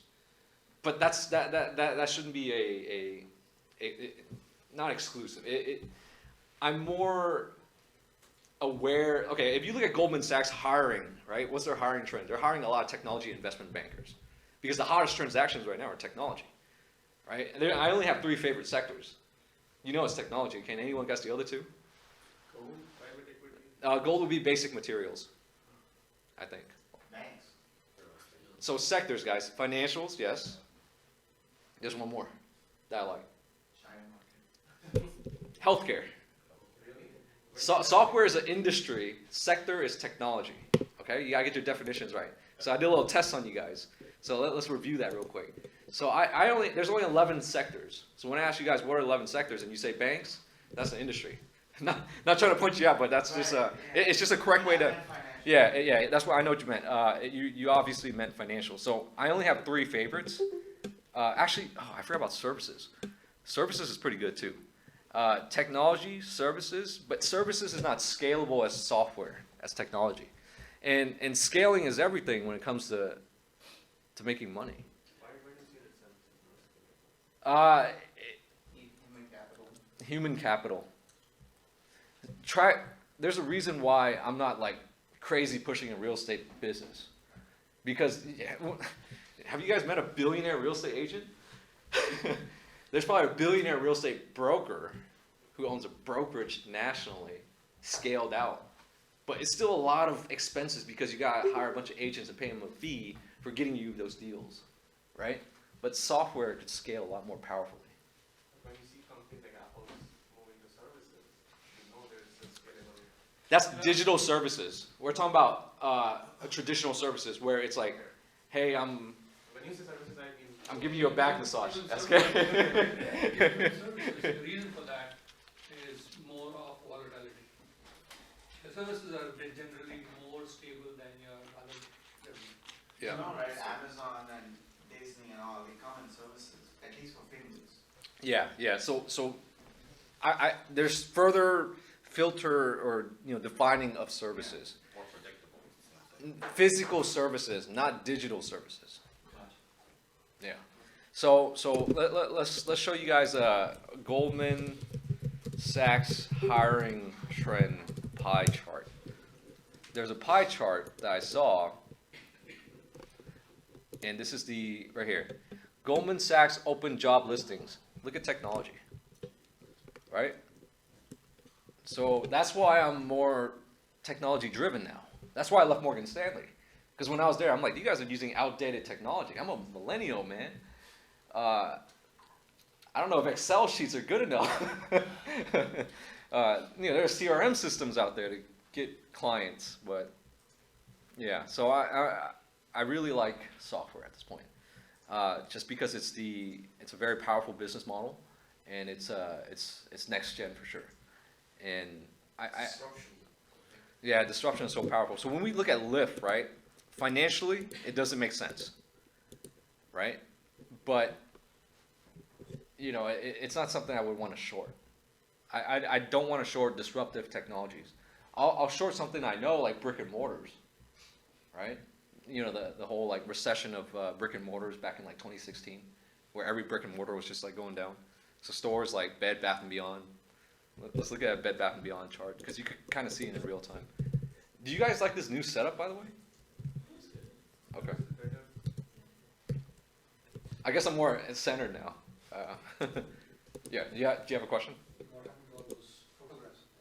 Oh, they're placed outside now. So 2016. Oh, I was 2015, but this is Bed Bath & Beyond, right? So technology just took over, and then you see from my angle, you see these interesting derivative instruments called clicks. It's an ET. I don't know if this is an ETF. I say it's an ETN, but it basically is one ETF/ETN that will short brick and mortars and go long online e-commerce.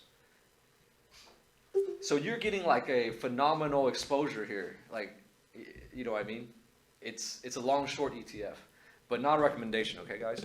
So for me to see why would you introduce an instrument like this to the market tells me there's a huge market opportunity here to short one market and go long the other, right? Or in other words, liquidate the physical, go to the digital. And now when I'm analyzing Amazon, and we're gonna look at Amazon's shareholder letter. You guys know he released a shareholder letter this month? So every year Jeff Bezos writes a shareholder letter, and it's awesome. We'll look at it a bit. But going back to the technicals on Lyft, this is what I'm seeing. Lyft is starting to look pretty attractive, and I'll consider options on that. Uber IPO prospectus. I mentioned the Jeff Bezos. You going long or short on Lyft? I'm watching it for a long at 50.55. So you think it's going to bounce up? It's pretty oversold currently, and I see support at 60. That's what I see for Lyft. And let's look at the Citron Research. So Andrew Leff of Citron Research, this guy's a pro. He's a serious hedge fund that focuses on shorting stocks. I won't read it all to you guys, but I'm just going to show you his analysis, even though the financials don't make sense. What angles is he looking at? Compounder. Lyft has, it's just super growth basically. Lyft has grown active riders more than 5x from Q1 2016 to 18.6 million in Q4 2018. Basically, that base will compound, is what he's saying. Reason number 2. So this is the growth right here. But the growth year over year has declined, but the active riders have increased. You don't think the market's getting a little saturated? With like Uber and stuff like that, right? I'm trying to remember here. They've only penetrated 1% of the global miles traveled. What's going on here? They're astounding. Here, so this is your to answer your question. I was thinking the U.S. market, but yeah, I didn't think. Yeah, so the thing about venture capital here in the Valley, what it's famous for is that, look, would I get venture capital funding? If I came to a VC today and say, I'm going to start a pho restaurant, because I'm Vietnamese, they're going to laugh at me. I'll be like the laugh, and I'll be like, wait, a digital, global, systematic pho restaurant. They'd be like, okay, maybe. but it just doesn't make sense, right? So these type of business models you really have to separate it from the traditional, old and traditional, right? It's digital. There's higher infrastructure today. Everyone has a mobile device. You're carrying in your pocket right now the most powerful device ever, and I always say it because it's leveraging data centers on top of sophisticated storage, network, computing from Intel and AMD, storage from Pure Storage or Dell. Dell does storage, right? And networking from Arista Network or whatever. That's why I'm kind of scared of holding this in my pocket so close to my body. Just kidding. And the fact that they're only in US and Canada at the moment, at some point they will go international. Yeah. So whatever that base is, I think it'll compound. This is Andrew Luff's logic on that. But yeah, that could be a risk. But I mean, the risk was originally when it IPO'd, it was already pretty overvalued. Or original investors wanted liquidity, like the LPs and all that. So that sell-off to me was what I was waiting for, right? We talked about how Fitbit, GoPro, FireEye, Yelp, Snapchat, they all did the same thing. In the beginning, they'll sell off, and that's what I'm waiting for. This one sold off pretty quick. So I don't know if the momentum might, it's, in trading, you constantly have to read the crowds. Like, you got to read the crowd mentality through the charts somehow. It's not that easy. Software communication. Okay. Upward sloping cohort curves. Lyft is in a rare class of business along with Amazon, Alibaba, where people use the service more and more over time and don't need to be reacquired. All right. The trend is real. In a recent sell recommendation, a second-tier broker commented on Lyft, valuation for the new stock is tough because the company is already a well-known brand, right? Now, I throw parties. I throw technology parties, right? And we listen. I've met, over the past 8 months, probably 400 people, right? And because it's like 50, 60, 80 people coming out every time. And I listen to a lot of pitches, right? Maybe over 50 now. And I really only remember like 1 to 3 pitch. And the one pitch I remember is this guy who came in, he wore a pink shirt that said tickle. And he said he was going to save me time on like a dating app. What about Tinder, man? But anyways, you see the mental real estate that he took in my mind? That's something to be aware about when you're investing in securities. So does Lyft have that pink mustache that makes you remember the word Lyft, spelled in an awkward way with a Y? Maybe that has some sort of value in terms of getting their marketing message out on top of their compounding user base, right? This is a publicly traded company, but it still has this venture capital nature, right? Where these, where you could say I'm a venture capitalist, I'm buying Lyft, but not really. Did that answer your question, or it kind of? Or that's my take on it. Massive valuation discount compared to Uber, and blue sky narratives. All right, if you guys want to read it, let me know. I'll send it to you, or you could Google it. How much stake he has in Lyft already? I don't know his stake, but he's been buying it for 2 years, so he's been a private market player. Andrew Luff, professional short seller. If he's a professional short seller and he's going long, think about it, right? A guy who regularly likes to short is going long. George Soros likes to go long and short. He's long. Can we find out how much he paid for him, George Soros? It's in private equity. The data is so fresh right now, it's probably hard to see. You gotta pull up a S1 maybe. But S1's insider holdings. Looking at Uber, you guys want to look at Uber prospectus? I know, like, I'm okay going over time today, but I want to make sure, like, for the people who can only stay for 2 hours, we'll cover whatever you want to hear. Do you guys want to go over Uber? Yep. So Uber released Uber, you could look at their prospectus already, and it'll have like all the financials, market opportunity, their business model, the risks, wherever they see. You guys can all access that right now, right? And then you can look at their the S1 filings. It'll show you who has most shares in it. So let's see. I remember seeing it on Crunchbase, S1 Uber, and Masayoshi-san. So this is the current holdings of Uber and who's going to get liquidated, right? You're thinking like, oh, I'm going to get I'm going to get Uber at IPO, but it's 100 billion. You got to be careful with that. TechCrunch, Crunchbase. I don't think this is it though. I'm trying to pull up the nicer S-1. I can't put S1. That's on my laptop, right? Not just the sound. here we go. So Uber's gonna IPO, and these are the holdings. There's a nice picture that I want to show you guys. I like to do it in nice visuals. I don't like to bore you guys with like too much numbers and stuff. Let's see, who owns what? Just a quick, to gauge the audience. You guys okay with what I'm talking about so far? Is it interesting, or is it what you thought you signed up for? But this is it right here, Uber ownership. So SoftBank can own way more than the original founder, right? You see how private transactions are so incredible? Yeah, Benchmark is with Bill Gurley. I didn't realize his last name was Gurley. But he's a very respectful VC in this area. He's honest. But that's the holdings right there. So the current CEO only has 196,000 shares, right? Huh? I don't know why did they cut him so bad. Yeah. So after a while here in Silicon Valley, right? It's not really, you're not really working for income. Income's not really the big game stuff here. It's really equity. At the end of the day, it's ownership. It's what you own. That's where all the influence and power comes from. But that's the S1, guys. Let's look at the prospectus. We're going to go through this. This is fundamental analysis. I'm not sure if you guys are strong on your fundamental analysis game, but we'll go through it just like briefly. We're not going to go over however many pages this is, typically like 100 page. But this is Uber's fundamentals. I like to, let's see, we ignite opportunity by setting the world in motion. And then some advertising, marketing stuff, okay? And I think they have three platform offerings in 6 continents, 700 plus cities. I don't know what 91 MAPC is. 14 million trips a day and 78 billion paid to drivers.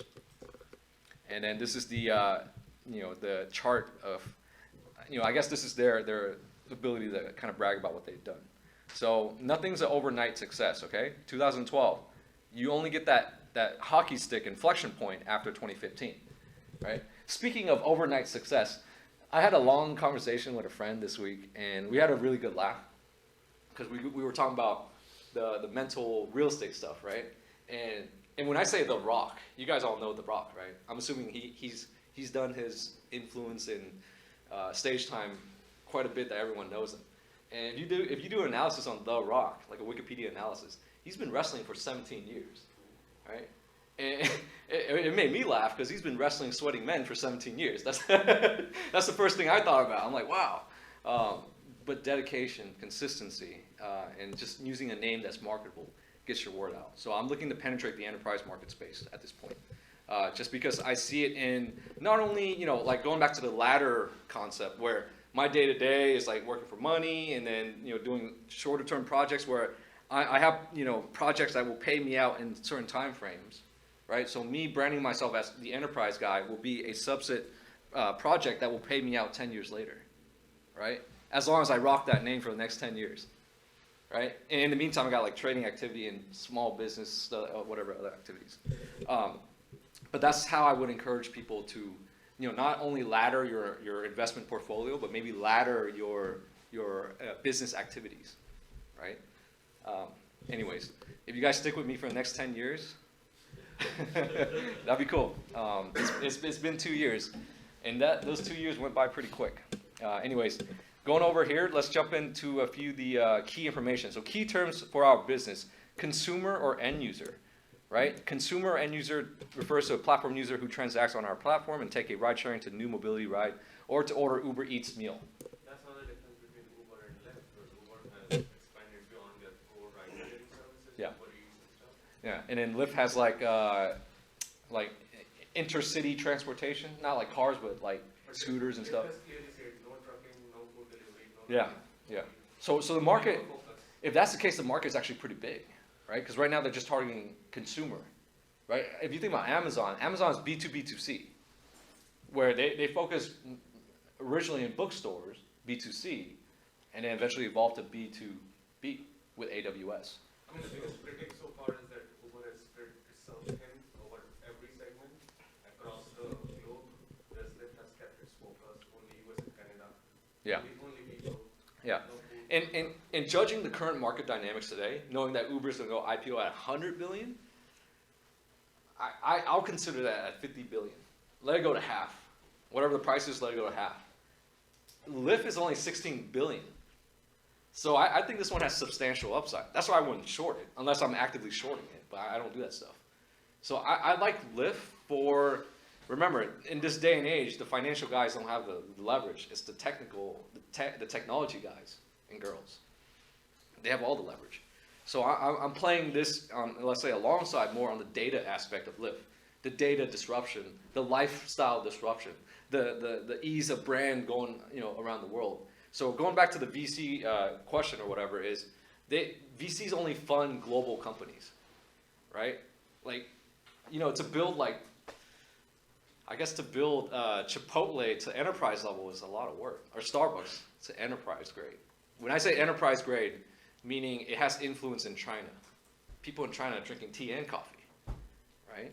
So that's the beauty of this marketplace and this type of people. I just feel more at home when I network with these type of people.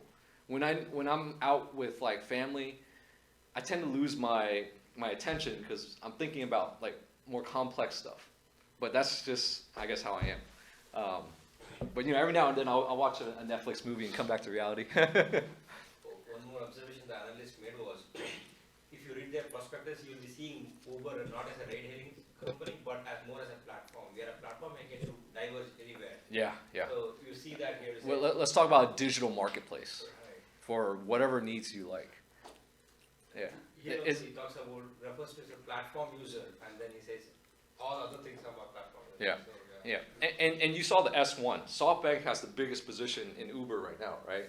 And SoftBank being a very mature, Masayoshi-san, a very mature venture capital investor. Hey, no problem. Thanks so much.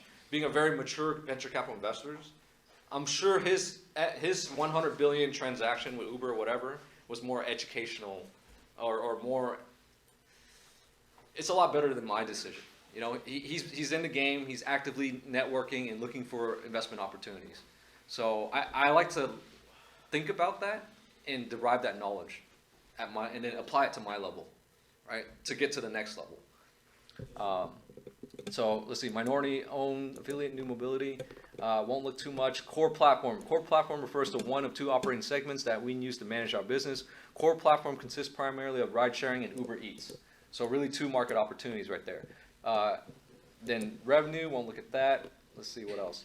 Monthly active platform consumers, other bets, refer to one or two operating segments that we use to maintain our business. Let's go here. So letter from CEO, I won't read it. I have to go kind of quick just because it's not it'll take hours to really read a financial statement like this. I'm not financial statement, a 10K or prospectus. Let's see, overview. Our mission is to ignite opportunity by setting the world in motion. We believe deeply in our bold mission every minute of every day. Consumers and drivers, keyword consumers, they're not just targeting drivers, of our platform can tap a button and get a ride or tap a button and get to work. Remember, Jeff Bezos started with just books to consumers. Facebook started with just Ivy Leagues across the nation, right? eBay, or was it PayPal, started with just internet transactions. Now we use Venmo, right? They could acquire. So if your theory is correct, or your statement is correct earlier, then Uber is just beginning, right? To target drivers or mobility needs, and what they expand their application to. I mean, if we all operate on one operating system, this world would have a lot less friction, right? We wouldn't have like an Apple and a Microsoft. Right, this is the new mobile operating system that's kind of coming online, and there's ways to capitalize on this. Yeah. They talk about the telephone being having the network effect and being an operating system or a platform as well. For the telephone system to work, the more people use it, the more value there is. The same pattern is repeating itself. History is repeating itself right here, but through a mobile application. Right? And I have to be aware of this and keep analyzing this stuff because I feel like I'm on the frontier of technology here in Silicon Valley, and you can kind of see where the world's going next. As long as if you're robust in personality and you don't get insecure about certain things, you'll act accordingly. Massive network. Our massive, efficient, intelligent network consists of tens of millions of drivers, consumers, restaurants, shippers, carriers, and dockless e-bikes and e-scooters. You know what? I honestly believe they're not really going for just drivers anymore. They're going for anyone, everyone, right? Can you imagine? Let's just kind of forecast or speculate. We already know about China with WeChat. Everyone's on the WeChat platform, right? That's like their operating system. But when you come to America, what if it's an Uber operating system? A mobile operating system. Between the China and the US market is one. Adoption? No, there's one like WeChat kind of what's the parent company, and then everything inside like transportation, money transfer, everything you can do inside it. Here you have a service for everything. Yeah, yeah. Uber for something, Facebook for something. Yeah. Personal mobility. Now, stack this technology disruption with all-time highs in inflated assets, right? And think about the general wealth, the generational demographic wealth gap.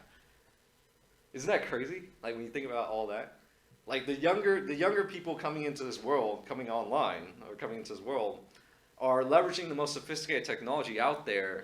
That's already like, you know, you got young kids interacting through phones, but people would argue millennials don't have communication skills. But I'm reading on the other side that they do, because they're talking to 50,000 people at once, right? So in some weird way, they might be digitally more social than you think. But there's also a book called iGen that talks about like suicidal rates going up and all that. It's pretty, you know, the horror stories of an economic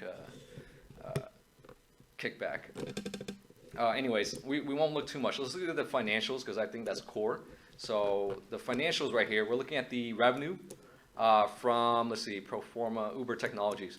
So 11 billion is the revenue. What's their take home? Their take home is net income loss. It's positive. Is that right? Basic diluted Uber loss per share. It's positive, but pro forma adjustment, divestiture, Southeast, other. So we'll look at this. But this is what it looks like. I need to analyze this side too.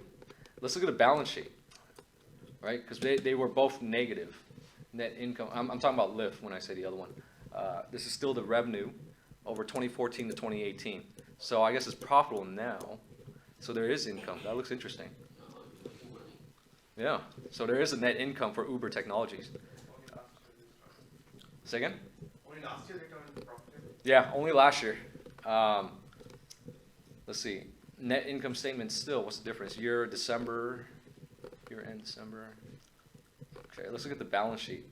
Operating support, sales, marketing, interest. Okay, consolidated balance sheet data. Let's look at the total stockholder. So there's a deficit right here. Yeah, my theory about this companies, especially companies like this, is give it for free, get users hooked onto it, It's data. make them get used to it, Yeah. make all the losses in the beginning, Yeah. don't care about money, and then once they're hooked on it, you can start it. That's There you go. that's literally Exactly how Amazon did it. that's literally yeah. I was gonna say that's literally every enterprise software model. So we should not look at how much losses they're making. We should look at how users are getting used to it and forgetting their cars. Yeah, and but forgetting where is the path to make money? path will come. Facebook never thought. Facebook never thought The money will come. Did you see Well, that? also it's not technical loss because they'll write this off in the future as a tax write-off. Yeah, but they also said we may never be profitable. That's Do you good. want to That's hear a good that? thing. That's a good thing. As long as users get hooked to it, right? If I don't use my car to come here, and if I start taking Uber, right, over a period of time, yes. That's okay. So I love the debate. I kind of agree with both sides. They'll never be profitable. Like I said, from a financial guy, it doesn't make sense, right? But that technology is not going to disappear.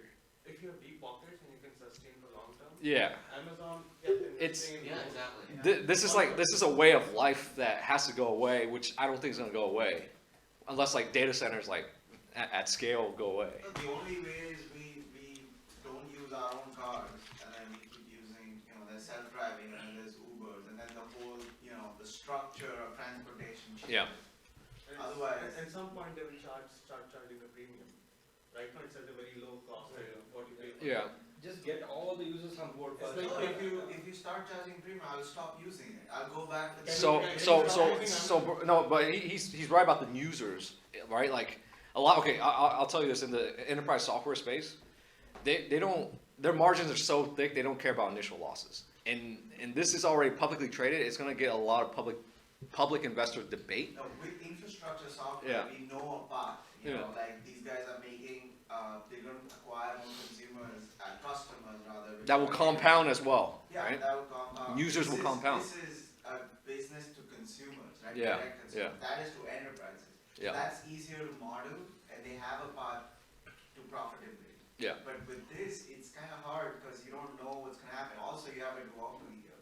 Right? Yep, you do. One company is You doing everything, like they're also outside the US. You do, yeah. And they have Uber Eats and all that stuff. Yeah. But the other one's very focused. I don't know if you saw Professor Damodaran's talk. Did you send that to me, or? I didn't. Okay, no, I don't think I Yeah, saw it. he came on, basically, before the lift sort of crashed below 60, Yeah. he came on CNBC and said that it's not value, he wouldn't pay more than 59 a share, and he priced it at that. Yeah. And $59. $59. And then he also said that he prefers Lyft over Uber, because Lyft is more focused. Yeah. And neither of them have a path to profitability. So. And Lyft is also not doing every ride, Like- it's only making the rides where they're more profit margin. Like I said, guys, like technology-wise, there's a technology investment, but financial ROI, it's probably not anytime soon. But if it's to own the next way of life, maybe you might disregard financials for that. You know what I mean? Well, I mean, it's Look, possible. I don't look, know. I can't foresee. what's If gonna if this duopoly succeeds in getting all of us on the platform, and it's hard to kind of like, it's an oligopoly, right? We're not really communicating. Like, we're not saying, hey, don't use it. That's a strategy. That's the hard part. That's a strategy to become an oligopoly, because now if there is another search for Google search, but not when you make money, you can't bring an alternative to Facebook. It's easy to make a Facebook kind of an app, but it's so hard to get that users there, right? So if you cheap Uber rides and everything very low, other guy cannot even bring up this other service. They cannot be another Uber kind of a service. Exactly. Like, Microsoft's not going to create this solution, you know, and they could easily transform this into an enterprise solution, a B2B solution. We'll sell your corporation packages for specific mobility needs, right? It's high security just for your, transportation just for your employees. I mean, for me at least, if this has to change and they start making money, Yeah. because that's important. If you So have I say, okay, Uber's at 100 billion. That's a little scary. You want the bang for your buck? I say Lyft at 16 billion. Yeah, exactly. I'm watching that right now. But this is a sort of bet that you have to hold through a recession. Keep in mind, there's a recession that needs to happen. The game needs to reset. And ultimately, If the game doesn't reset, there's going to be increased social, wealth inequality and social disconnect. There's going to be like, I mean, I know war is kind of like, at this point, I have a perspective on the world that war naturally occurs in every empire. And it's like volatility. When war has been suppressed for so long, I personally think there'll be a spike. Just like our emotions, right? Like you think, like for me, sometimes I think I'm so stable, and then you get punched in the face by volatility, and you're like, I think that's a natural thing. That same pattern applies to human nature as well as, a more global collective group. and ultimately there will be challenges to FedEx and UPS. Yeah. So you see how big they are. And they will leverage FedEx and UPS as infrastructure, and they're just the software guys who banked on them. Who has the Uber or the? Uber and Lyft. Both of them, like the Yeah. market is right there. Yeah. That's So the next- so personally for me, I mean, okay, let's turn this into a capitalization opportunity, right? Personally for me, I'd stay away from the Uber IPO, just because I think there's going to be a sell-off in the beginning, because knowing human nature, right? These LPs or private market investors, they don't have an unlimited lifetime. If you just made like a quick billion or 100 million, you're going to take it. So I'm expecting an initial sell-off because 100 billion at all-time high. Remember, we're near a recession, maybe, right? There's incentive to capitalize, right? Let's say you own a home and you appreciate it like $1 million here in Cupertino. You might be thinking like, okay, maybe I should capitalize and prepare for, and get in the next cycle, right? Depending on my age factor, especially if you're, older, you might be more incentivized to. A lot of people that come in here and I meet, I start to see it. Like they don't have another round to play of this game, right? They can't survive another recession. So there's huge demographic, like, I never realized how important that was until I started thinking like a sovereign, right? Going back to what I drew earlier, guys, the difference here is that everyone's born here. They're thinking. You start here, right? And as you get more educated, you escalate up the chain, right? I just realized that, all this time I'm analyzing securities, stocks, because they're publicly traded, they're already big. It's an enterprise topic. I'm fit for the enterprise. I could go in there. I chat with C-level guys every day, right? And it's not that different. It's the same, but they're more, likely to chat at a higher level. Anyways, all this time I've been focusing here. I drew this triangle long enough to a point where I started wondering about over here and how they think about it, right? Because at the enterprise level, or enterprise public stock level, you think about what's the next EPS, what's our market opportunity, what's the long-term strategy here. Just go up a little bit and think like a sovereign. What's our USA human capital look like? Can we educate these people to be more higher output so we get more taxes? It's a different level of thinking. And I was just like one step away from thinking that way.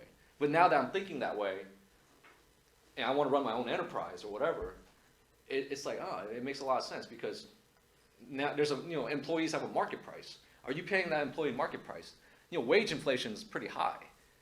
So you see guys like Peter Thiel saying he's going to LA to start startups because the cost of living is too high. Aggregate, for him, a billionaire, it's not a concern, right? But his investment, it's a concern. The cost to house them in a commercial real estate office and to pay them the Silicon Valley wage is very tight for enterprises. So it's obvious that Apple's investing like $1 billion to Texas and stuff. But you as an individual level have to kind of think critically and figure out how to capitalize on this. I'm focusing hard at this point to kind of gather more Silicon Valley network because I specialize already in software and I really want to understand the space more. And if you see these valuations that we talk about, Qualtrics getting sold to SAP, 15x, no earnings, no income. The market's willing to pay these type of multiples. You're willing, so that's telling me the way, you're talking about Lyft and Uber, right? It doesn't make sense. There's no money. But the market's willing to pay for disruption. They're willing to disregard earnings for disruption. Enterprises are willing to protect their way of life by buying out stuff at a premium. So maybe I'm seeing the markets are willing to pay $100 billion for Uber to protect a structural, to get a piece of that next level of standard of living, right? It's possible, definitely. Yeah. So it's interesting to kind of move up the sovereign level, but I don't really want to hang out over there. I don't want to build up a sovereign network. I want to build up an enterprise network, right? Reason being is because I have an SMB network. I know business brokers, right? They're pretty lagged.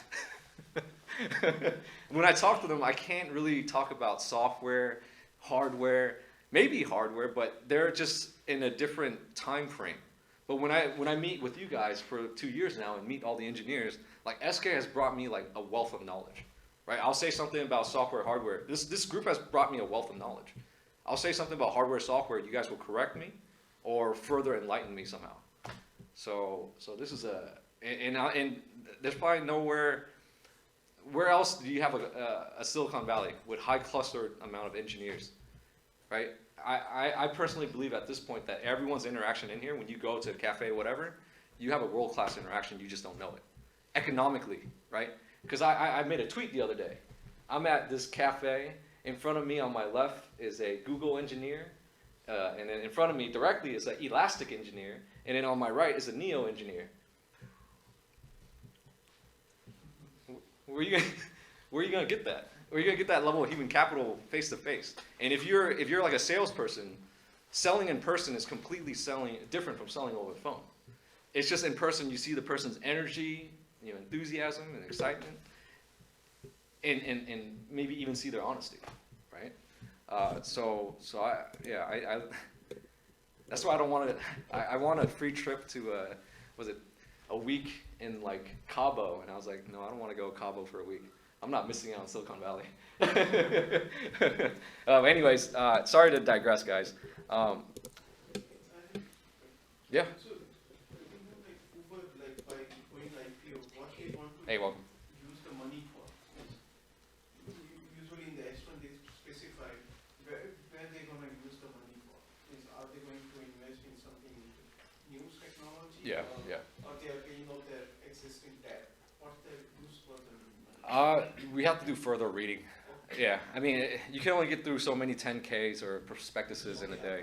I would encourage more advanced reading, and then we could come back and chat about it. I was going to look at these other prospectuses, but it might be pretty heavy. Is there any one that you guys want me to look at, like Zoom or Pinterest? Zoom? So I personally use GoToMeeting for people online. That's what we're operating on. This is my preferred operating system. But let's take a look at Zoom and just read a little bit about them, what they do. So I initially like to look at the pictures. This is how I run through a prospectus or a 10K report. I'll look through the pictures, see like, okay, this is the community, okay, the little advertisement, and then I jump to the prospectus summary. Because I just want to read a summary about the business. And then if it catches my attention, I'll read more into the financials and stuff. So summary highlights selected information contained. Okay, no, I won't read that. Our mission is to make video communications frictionless. Right? And other things I would do too is I'll check the private market transactions to see who were the VCs that invested in this space. So going over Zoom, this is a little bit of a digress from the prospectus. I want to see who were the VCs, and if it's like some names that I recognize, like Sequoia Capital or KPCB, then I'll be a lot more excited to read the prospectus. But it looks like they were funded by Sequoia Capital, Series D. Let's see over here. Most active investors was Qualcomm Ventures. Huh. Because Citrix owns GoToMeeting, so this is pretty interesting. I use Zoom. I think it's okay. But I prefer GoToMeeting, but it might be different for different scenarios. So GoTo is like broadcasting. Zoom is like video conferencing. yeah, okay, I see what you mean. Okay, there's a big difference. So now I know that Sequoia is backing this company, and so I might want to read a little bit deeper. We provide a video-first communications platform that delivers happiness. Wow. And fundamentally changes how people interact. We connect people through frictionless video, voice, chat, and content sharing, and enable face-to-face video experiences for thousands of people in a single meeting across disparate devices and locations. Our cloud-native platform delivers reliable, high-quality video. Okay, I get it. We believe our platform transforms our organization, communicate, and work. Okay. So for the most part, it's a very productive. I like investing into productivity. You ever think about Microsoft being they make money from selling productivity? It's so productive. It's very important. Employees are increasingly distributed because many companies are moving to this model where people are working from home. Yeah, That's yeah. giving them a real estate cost. It's becoming real. And Seamless communication. exactly, and there's already inflated prices that encourage that, right? And there's technology that will also encourage that. I personally think in the future we're going to be working more remote. This whole commuting to work stuff doesn't work, man. That's It's a time waster. Seamless communication. But now this also kicks back into like HR if you think about it, right? With technology today, for me personally, I don't see how come there's not enough lawsuits out there in terms of like an employee today is so much more productive, so much more scaled up, can interact digitally, and which kind of it's just a unanswered question I have in my head. Like enterprises or corporations are asking for so much more from employees today, and they're able to leverage that human capital, which is everyone, to do so much more from where they were previously because of technological advances. But there's been no HR battles on this. Does anyone feel me on that, or is it just me? Or kind of understood what I said? Well, we lost our rights. Yeah, To yeah, bargain anything. yeah. I mean, So like, they say it's America, you do it. I mean, what I'm doing here, I'm more productive because there's 17 people online, right? And also people in the room. So enterprises actually expect you to be more productive now that you have all these digital advances. Yeah. So pretty interesting stuff. So industry trends in our favor. Communication is the center of organizational performance. Communication and collaboration must evolve as the nature of work is changing. True. I very agree. But I like to look at the valuations on this.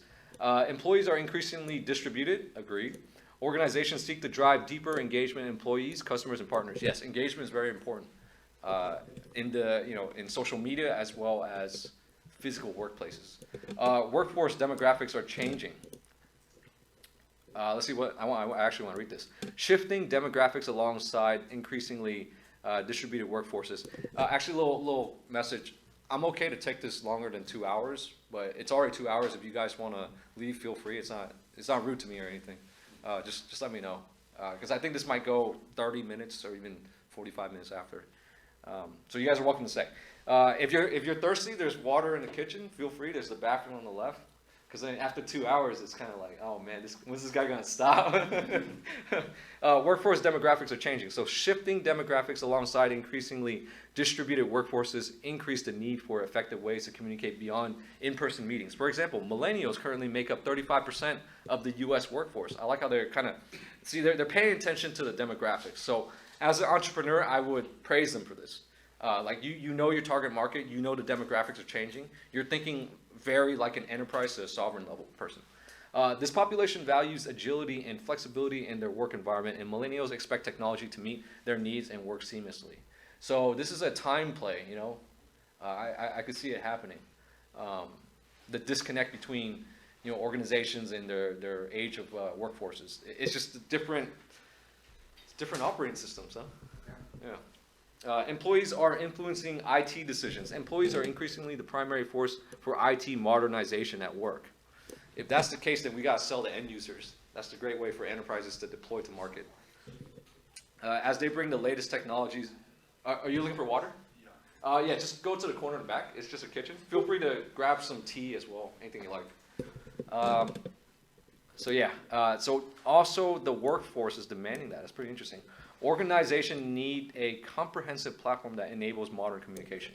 Reliable, yes, high quality communication, easy to use, easy to deploy, attract return investment, scalability, integrated, and flexible terms. So they just talk about their mission and vision statement, or their mission, as well as their market opportunity.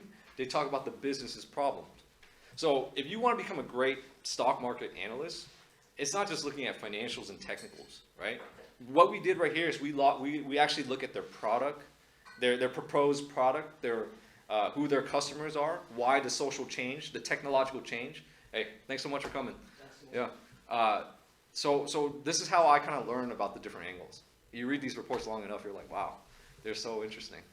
How are their finances looking? Yeah, let's jump to the financials then. So I won't read too much into that anymore or bore you guys. Because we know, I mean, I've used this part already. Yeah. I want to see if they can tell me some quick risk factors as well. Yeah. This looks way better than Uber then already. So there's two things I want to make sure we cover today. One is Jumia, which is a African e-commerce. African Amazon. Yeah, African Amazon, and Jeff Bezos' shareholder letter. So bear with me, okay, guys? And PagerDuty. Yeah, I have PagerDuty on here as well.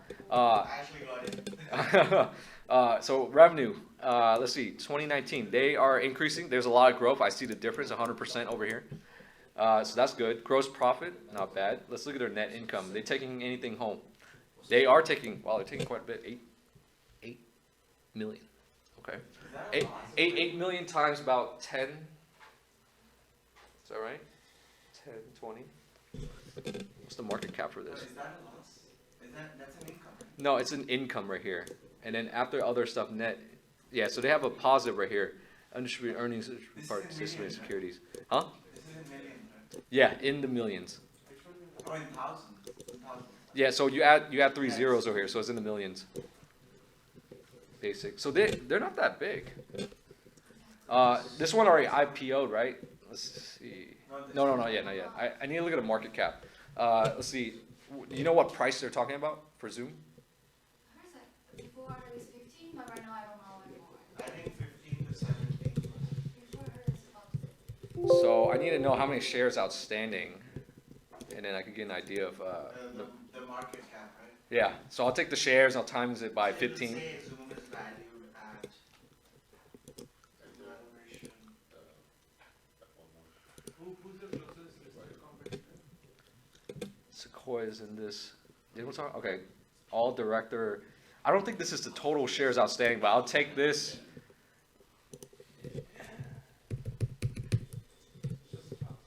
So Zoom's competitor is Cisco. So we're looking at about a valuation of 1.5 billion at IPO maybe. Anything higher? I need to confirm the shares, so I'm not sure about the shares yet. So you won't get this detail until closer to the date. But that's Zoom, guys. Let's jump to the next one. So I did say I want to cover two things before we close out today. It's Jumia. But before Jumia, We'll look at that at the end. Let's do Jumia first. Bezos released a letter. Yeah. I want to look at that letter. It's actually really interesting because he talks, he elegantly did marketing in that letter.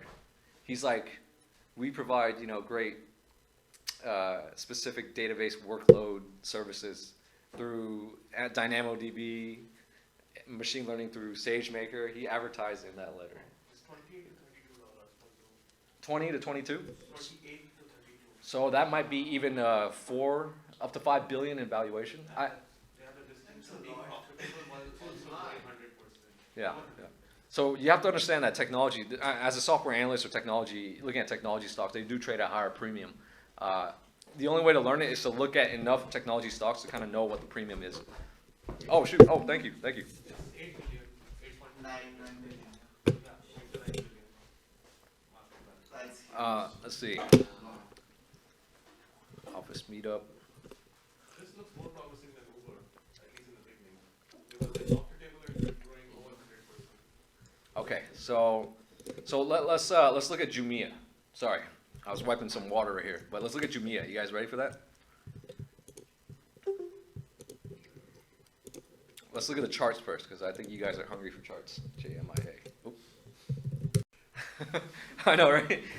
I mean, for me, I've looked at charts for so many years that I want to look at financials, market opportunity, and stuff like that.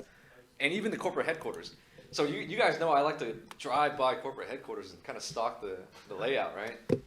It's a form of analysis. I learned that at Morgan Stanley. Because there's this very wealthy older gentleman who just would, he would take the weekends to ride his bike around these corporations, and he would bet his money, invest his money on the corporations that had the nicest buildings, and he did really well.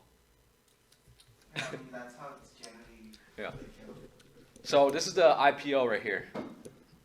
Only 1 day of trading so far, let me see. This is Jumia, right? So this one actually had an IPO pop, and I think when I crunched the numbers, it's about 2 billion in market cap, which is not bad for a supposedly 1 million in terms of 1 billion in terms of population potential. Your market opportunity is pretty big if you're number one in terms of the e-commerce play. So And you can get acquired. yeah, so that's what the chart looks like. There's not enough data to kind of say anything, but I could tell you that smart money played in the first 2 hours, and then the lull of the day, and then the last 30 minutes, smart money came back. So there's smart money present in this game, right? At least that's what I interpret from just 1 day of intraday data. Keep in mind, this is one trading day, all right? Let's look at some of the charts that I have on here on Jumia. So the business model, this is from the prospectus. So now, they are the Amazon e-commerce, but they could easily segue into Jumia Logistics and Jumia Pay. They could easily segue into Africa's WeChat. If that's the case, this thing will go way bigger than 2.5 billion in my opinion. Now, I'm not trying to sound super optimistic. You have to be careful in your investments, but I've identified this as a good IPO in this sad environment, right? So let's further confirm that. But any questions on this? One brand, single sign-on, full integration. Once you sign on, you got the marketplace to buy shoes and smartphones, buy your groceries, which is coming, it looks like, recharge your data plan, and book a flight, find a hotel. So this looks like they're trying to be the Airbnb, WeChat, PayPal, Venmo, and Amazon of Africa. Right? I guess it's not in there. I know, right? you would think. Yeah. I just wonder what is the percentage of population in Africa that actually have access to the internet? Yeah. So that's actually detailed in here. Let's take a look. So this is where I got it. We're gonna look at this one, and this is where I read it. I was like, huh, Africa's continent has 1 billion people. I'm in the dark for it these days. Physical world wise. Digital world, I'm pretty up to speed, hopefully.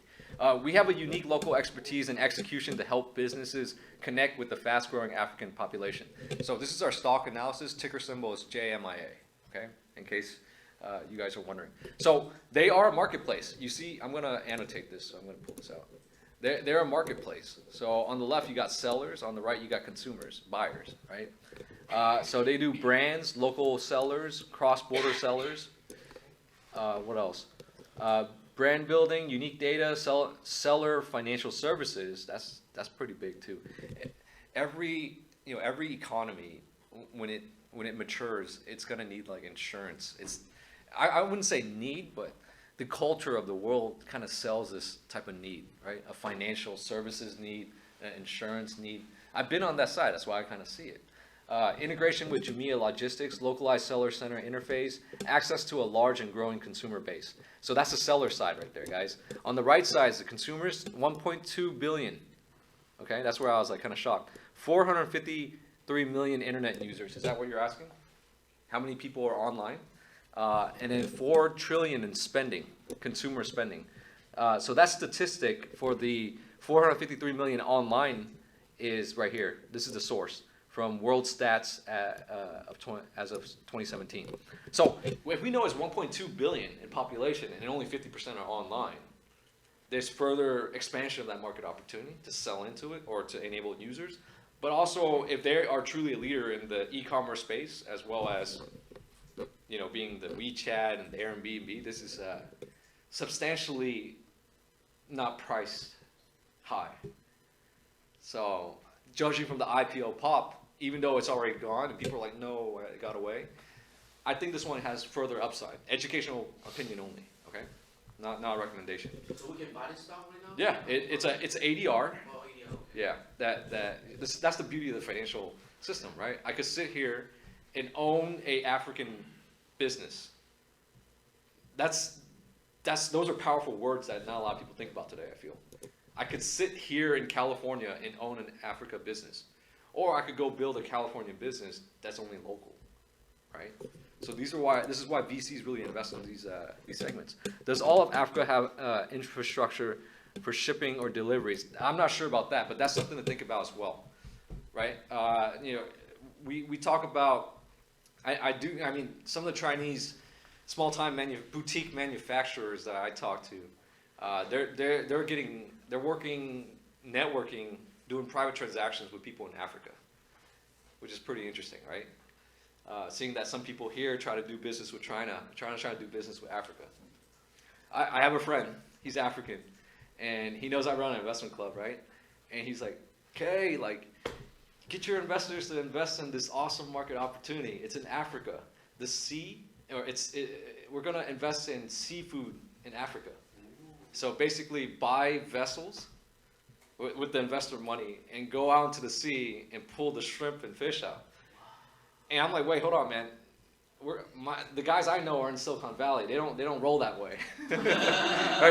They're not in line with investing in fishermen and boats and stuff. If you want to find your market investors, right? You told me you want that market. You need to go network in near the shore, right, with all the seamen. All the sea people, right? And find the guys with the nice yacht. Those are your targeted investors, right? Here it's more like local real estate. I mean, let's say you guys, it'd be local real estate, venture capital. It's a big difference, right? So You that. used to be using platform infrastructure. Yeah. Like bring like IoT to the fishes. Maybe you'll get someone here. Huh? In African waters, I thought it was more in the Asian markets, the shrimps. Are you saying IoT for? No. Oh, okay. I was Sorry. talking about like the shrimps and stuff. Are they uniform across all the oceans? So the reason for him reaching out to me and chatting to me about that is that. I'm just curious about why seafood. So basically, there's like a cutoff for like how far China could go into Africa seas or something like that. I don't know the exact details, but because he has relationships there, he feels it's an opportunity. I'm not looking for those type of opportunities. I'm more of a software investor at this point. Looking for investment doesn't matter what product it is. But your margins will be so thin, dude. Exactly. And we're talking about. If it's an unexplored territory, the margins would be. Think about so speaking business in here, MBA class or whatever. Think about your raw inventory. It's decaying food, right? And you'll be experienced with seasonality and all that. Yeah, everything, and warehouse, weather, storage, human, right? very But here we're talking about intensive. software Yeah. where you just kick back and launch your Lyft Uber app and people be eating off your platform, man. But think about the margins, anything exotic would have. Yeah, so the only time that I would probably invest in like a physical business would be you have a monopoly and no one else sees the opportunity, then we'll go in and take it. But when it's something like that, it's a lot of blue collar effort to make a return. Right? I mean, I'm just speaking from a software perspective. You know that famous shoe story, Nike and Adidas send their salespeople to Africa. Yeah. So Nike's salesperson came back that, okay, there's no opportunity in Africa, no one wears shoes there. And the Adidas guy came back with the same thing, that there's tons of opportunity there, no one wears shoes there. So you can put shoes in there, basically everything. I like that. That's a good point. Anyway, let's go back to it. So this is that's the marketplace, guys. Very, very powerful. I think it's double check the market cap, because when I calculate, I mean, when stocks IPO recently like this, you don't really get up to date data. So I calculated with the shares outstanding in the prospectuses in the price, I got about 2.5 billion. So don't wait for technology to update to have an advantage, right? But I would argue the best advantage is the price in front of you. If prices are moving, you need to react. So learn to react. That's the most like up to date information. Because everything else, the analysis, traders will do it later. Let's see, are we on Jumia right here? Oh, okay, yeah, we are. So let's look at their financials real quick. So that's the market opportunity. That's the company. Looks pretty interesting. I still need to confirm who are the competitors, because I'm not too confident in knowing that. That's an angle that they say they're number one in e-commerce in Africa. I really need to confirm that. Jumia Group, e-commerce ecosystem in Africa. Because first of all, I don't see any VC firms that I'm familiar with, and they're operating in euros, so it's European investors. So I don't know the names of like the top European. Oh well, yeah, Mastercard's in there, which is pretty interesting actually. Yeah, that's really interesting. Corporate round, interesting. And Amazon bought Whole Foods, so they entered retail, so retail is one of the. And Walmart bought Flipkart, right? Walmart bought Flipkart, but Amazon bought Whole Foods. So Yeah. So I see the world now. I personally think if this is truly a Flipkart equivalent, it most likely will get bought out by either Amazon or Walmart. Those two are power hungry with money. Depends how much investment And in infrastructure needs to be done. Yeah. So it depends on.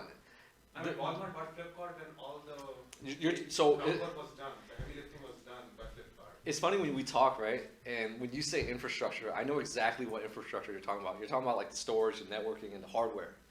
Not just that, but in retail, it's all a lot of physical distribution. Yeah, physical infrastructure, right? But when you kick back, my feedback or input, output, whatever is, I think about the social infrastructure. Are people? Is it among the word of mouth, the marketing infrastructure? Is it aware? Are the people in Africa like go to Jumia, man? I don't know what Jumia means, but it could be a word that's like hot, like Lyft or Uber. I don't know. I don't know like what stage the commerce is. I mean, What stage the physical infrastructure of the Yeah, commerce is. yeah. So It took Flipkart almost 7-8 years to reach to the point where people are online enough that Flipkart would become a success. yeah. So I mean, to me, it's relatively priced at 2.5 billion. It's not like an Uber at 100 billion where that's really over. Well, it's probably priced in the market, but that's a lot. So market size is huge. Yeah. But let's take a look at what they're. Well, you already saw what they're about, so I won't read that. Let's look at the financials. Summary consolidated financials. You guys doing okay in terms of time? You feel tired or? I know it's your first time. It's a lot to like kind of digest. Exciting. Yeah. Okay. Thank you. So let's look at the revenue of this Jumia. Keep in mind, it's going to be in euros. Convert to dollars. Okay. So gross profit, they're not making money yet, expected, but in millions. So these aren't that big of numbers. 149 million. All right. So how would I measure a direct competitor? Let's say if I find a competitor over here, look at Aller. Where's the competitor segment? Or Andre Iguodala's on the. say again? Andre Iguodala's a board member. You know? Or Golden State Warrior basketball player. Oh, is he? Really? Yeah. I don't watch basketball, so. Like he said, word of mouth is pretty important. Africa word of mouth.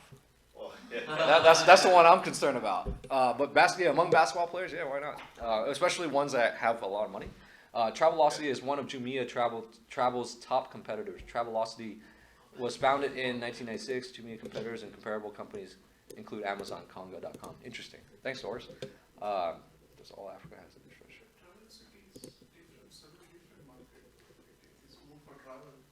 Yeah, it's more for travel, so it's a sub-segment of them. They're primarily e-commerce. So let's analyze the numbers and see if they're getting anything right here.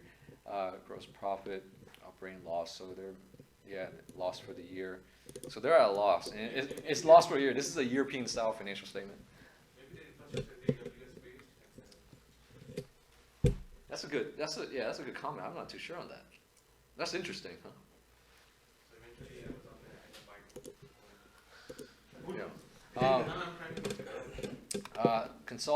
Let's look at the balance sheet and then close it out, and then we'll look at the Amazon letter. Yeah, because I really don't want to bore you guys with this stuff. This stuff is the heavy analysis work that's probably better done alone. But if you guys enjoy doing it with me, that's okay. Total equity, so positive, not bad. Yeah, you in this stock already or what? No, not yet, not yet. But I'm looking at shares on this one. There's no options yet. It's just IPO. Oh yeah, you're right, because So that's why I'm not kind of like, because I normally play options. yeah. I like to just buy like long-term leaps on companies that I think are experiencing momentum. But this one's shares, so it'll lock up a lot more capital, which is I want the leverage right now when I can. Anyways, that's the balance sheet, guys. Let's jump over to the Amazon CEO letter, and we could close out with whatever you guys want to look at next. But let me make sure I got everything. Business model, Jumia prospectus. Okay, you guys saw the chart. You saw Jumia. Let's look at Amazon shareholder letter, and we will close it out. Controversy free? Huh? No controversy? Address that. Let's see. So this is the letter, and I'll just go over some highlights. It's only 7 pages. It's actually really 5 because he put his original letter from like 1999.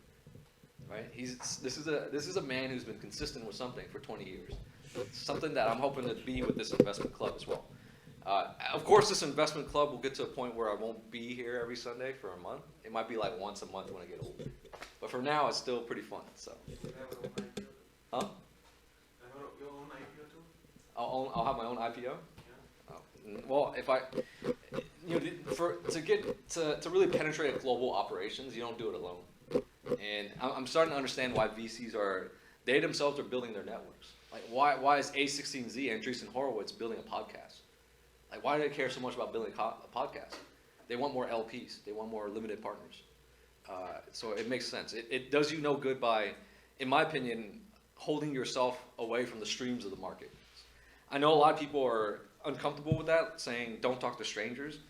But in this new era, we're at the inflection point of Industrial 4.0, where our privacy is kind of like questioned, right? With all the data, the AI cameras. You walk in here, we already know who registered or whatever. That's happening in China, right? So I don't know. Anyways, Amazon's building out that infrastructure, and some of the key interesting things that he said in this letter here is how much penetration do you think Amazon has in the world? Wait, what? What's the definition? In terms of active use, like a Lyft, right? Because the more I look at Amazon, it's the same play as Lyft and Uber. In his letter, he said they have less than a few percentages of the world. I'll show you. 90%. 90% of retail remains offline in brick and mortar. Yeah, it's less than 10% because Walmart's a competitor as well. And so Walmart now owns Flipkart. And it's something that's telling me that this stock has way more upside with the amount of work that he's doing. Amazon has a lot more upside.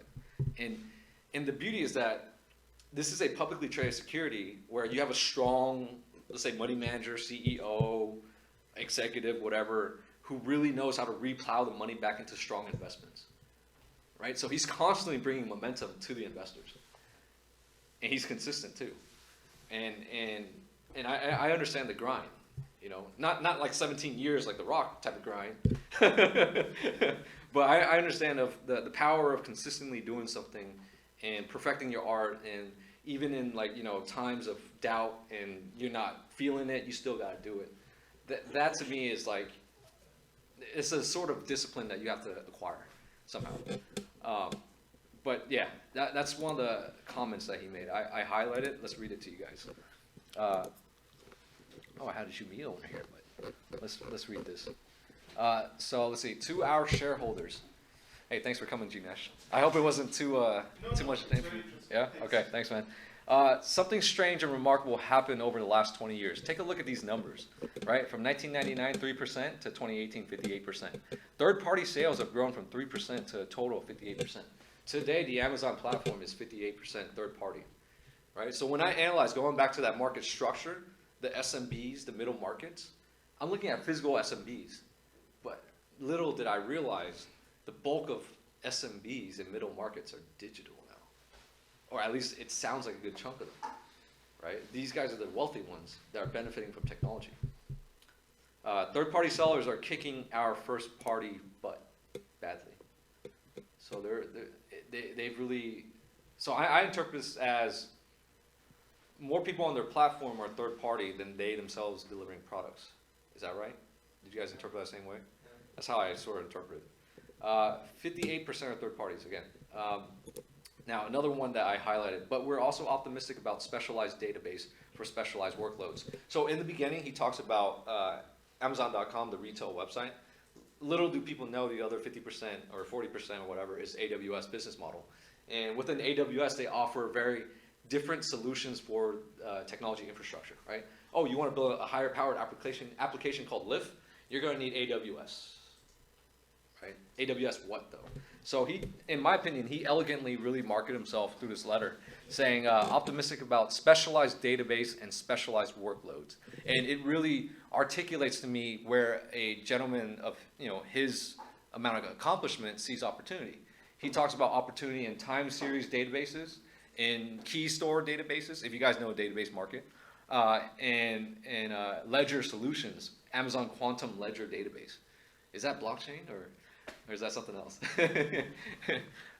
So let's read it. The broad familiarity with relational databases among developers made this technology the go-to even when it wasn't ideal.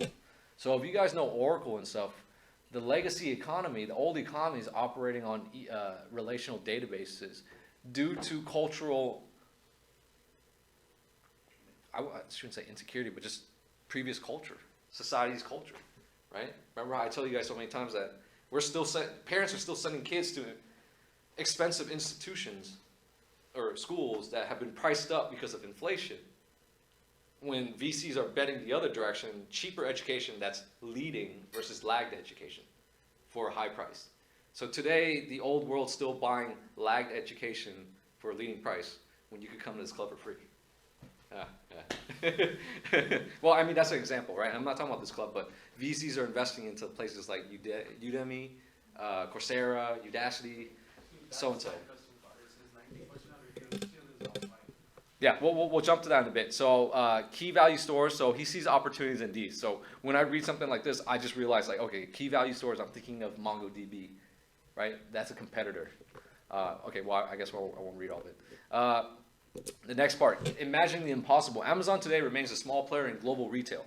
We represent a low single-digit percentage of the retail market, and there are much larger retailers in every country where we operate. Right, 90% of retail remains offline in brick and mortar stores. So, with Amazon Go, we had a clear vision: get rid of the worst thing about physical retail: checkout lines. No one likes to wait in line. Instead, we imagine a store where you could walk in, pick up what you want, and leave. So when I analyze him and see that he bought out Whole Foods, there's a reason, right? If everyone's shorting brick and mortar, why are you going physical? Why are you going long brick and mortar? But that's not really brick and mortar. That's like a very essential, groceries, right? So he is kind of going long by opening up Amazon Bookstore. That might become a portal to introduce new technologies to the people who are not digitally savvy, right? I see that happening. But looking at looking at the Whole Foods acquisition, it makes a lot of sense because Whole Foods already did the job of placing the infrastructure there. So he does have an obsession of having physical, locations. But now what he does to Whole Foods prior to Whole Foods acquisition or post is the most interesting part, right? What type of services is he going to introduce into Whole Foods? Every time I go to Whole Foods to get my, kombucha, I'm very aware. I want to see what he's innovating, right? Are they going to remove the cashiers eventually? They're offering what? Amazon delivery through Whole Foods. And also So- they put sections of Whole Foods for displaying the Amazon product, like Kindles and stuff. Yeah. So Instead of investing and creating those experience stores from scratch, they Yeah. got the physical stores in the strategic locations already. yeah. Yeah, so it's very critical to observe these type of simple economic changes, right? To you, you're really just kind of living your life, but it's kind of like a water stream. There are streams of life I notice, right? Not just with cash flow, but economics, like decision making, types of stream flows or whatever. And what he's doing is he's intelligently placing blocks to block the streams, the water streams, to make it go in a direction where the world he thinks could go next. Pretty interesting stuff. Or how he just kind of assess the infrastructure of the world today and figure out how to build on top of it next. A lot of that stuff is super interesting to me. So let's read this last part and we'll call it a day because it's 2 hours and 30 minutes and the crowd has died out. Amazon Go disrupting stores and waiting in line. Can't wait to see this come to Whole Foods. Even more data will be collected, is my understanding. Buying Whole Foods itself provided Amazon with the infrastructure it needed to deploy this strategy. So those are some of the cool things happening in his simple letter from Washington or Seattle, put on the internet and then extracted by me. It's like a form of me learning about the world. I see further consolidation in the retail with these Best Buys and Targets. There will be some mergers or consolidation. Yeah. It's bound to happen. Yeah. So Amazon, Flipkart is with Walmart. So Amazon, Walmart, and Alibaba. That's where I'm seeing the biggest competition. If this is true, Jeff Bezos wouldn't write a letter that makes him look stupid, right? Because, you're the richest man in the world, even when you divorce your wife. He's still the richest. That's when you know you economically mean something. So if 90% of retail remains offline, I think that's a very intelligent statement he made. And we got to pay attention to that because there's room for capitalization opportunities. I think both will coexist, offline and online. Like a couple of years back where there was this craze that everything is moving online. Yes, it will mostly, but people still like the experience going to physical stores. Yeah, I agree. I don't think I've ever been this aware of like the moving parts in the world. And I have to thank it to teaching you guys the last 2 years. Because every time I teach, I'm bouncing like a higher level of ideas among other people in Silicon Valley, which kicks back. This is already a high human capital audience that further kicks back, and this just gonna keep going. As long as the brain doesn't explode or something. But it's fun to me. On So, the yeah. Go store they opened in San Francisco, so Yeah. you have seen a lot of videos where they pick up and it's automatically built. Yeah, I haven't seen it yet. I gotta go. You visit those? You use the store? No, but you just pick up the Yeah. one and automatically builds, recognize your face and automatically builds for you. Yeah. It's in the shopping cart, so you can play, keep it back, put it, and you can see that it's playing around with you. And now the city made an ordinance saying it's going against the citizens who pay by cash or who doesn't have access to credit card, and they're saying that you are forced to have one checkout counter now where people can come and pay in cash. Wow. The city did that for them. But otherwise, on the Amazon, like you said, right, one thing that really stood out was before even Alexa days, they left a phone. My friend was working for the division, they released a phone, it did not take off. Yep. They made a huge loss. Yep. But Bezos did not care. Yep. And he used the same technology to create that Alexa kind That's of thing, that's which is exact. Yep. That's exactly what he talked he about in his kept letter. going, and they say suddenly, okay, now this is where Yeah. I see a market. Right? Yeah, he talked about great successes scaled successes also comes with scaled failures. So he talked about the Fire phone being a failure, but he took that same development team because they learned it as a lesson. A failure is a great lesson. Hey, Liz, nice to see you again. Thanks so much. I wouldn't say it's hard work, but thanks so much. Well, yeah, this is awesome to me. What was I saying? So he took that same team that developed the Fire phone that failed and pushed them hard on Alexa or Echo, and now we have like this cylinder item in our room or kitchen. I use Alexa every day. Alexa, turn on the lights. Alexa, tell me the weather outside. What else? Alexa, did my package come? I use it for that, but I found myself naturally one day going into my car, and I was like, with my iPhone, I was like, Alexa, give me directions to, and it was quiet. I was like, oh, it's an iPhone. There's a few more use cases, like Alexa News, and then it'll give you all the news of the day, and then Alexa Make Me Smart. Have you seen that? Mm. So it'll give you a tidbit information about something random in the world. Yeah. So guys, with that and the 2 hours, thanks for coming, Casey, right? Hope to see you next time, man. Thanks so much.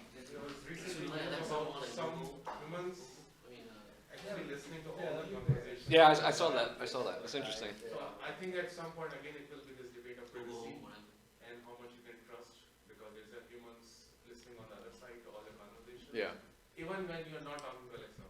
Yeah. Sometimes I come home and put my keys down, right, and I see the Alexa on. I'm like, it's listening to me, but I didn't even say Alexa. But that's just probably me being paranoid. No, it's a fact. But it's a fact. Yeah, it's a So fact. because there's no regulation. I mean, the governments are not advancing as quick as technology companies.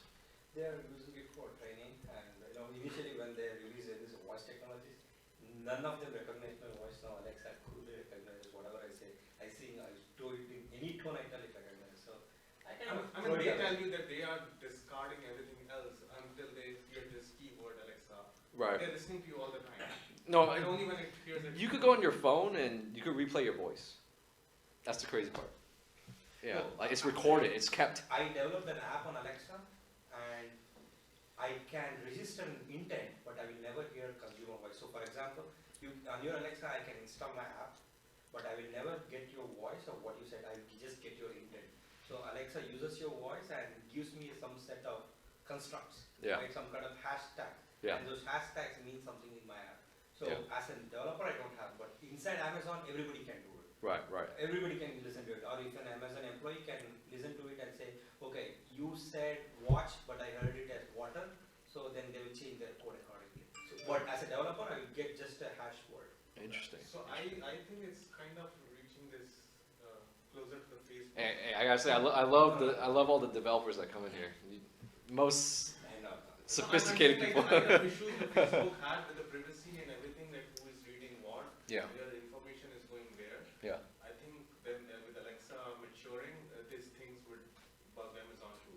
It's more like Google than Facebook. Facebook handed over your intent queries and everything, but here Google internal has it. So for example, but you don't my know. friend at Facebook, you know that they handed over. Google and Amazon, you don't know whom they are selling this data to eventually. This is the intent, not the data itself. They send the intent. I mean, if you see like all the interaction, the conversations, if Kay is talking about some financial deal, and someone is listening, so it's a data, an important piece of data.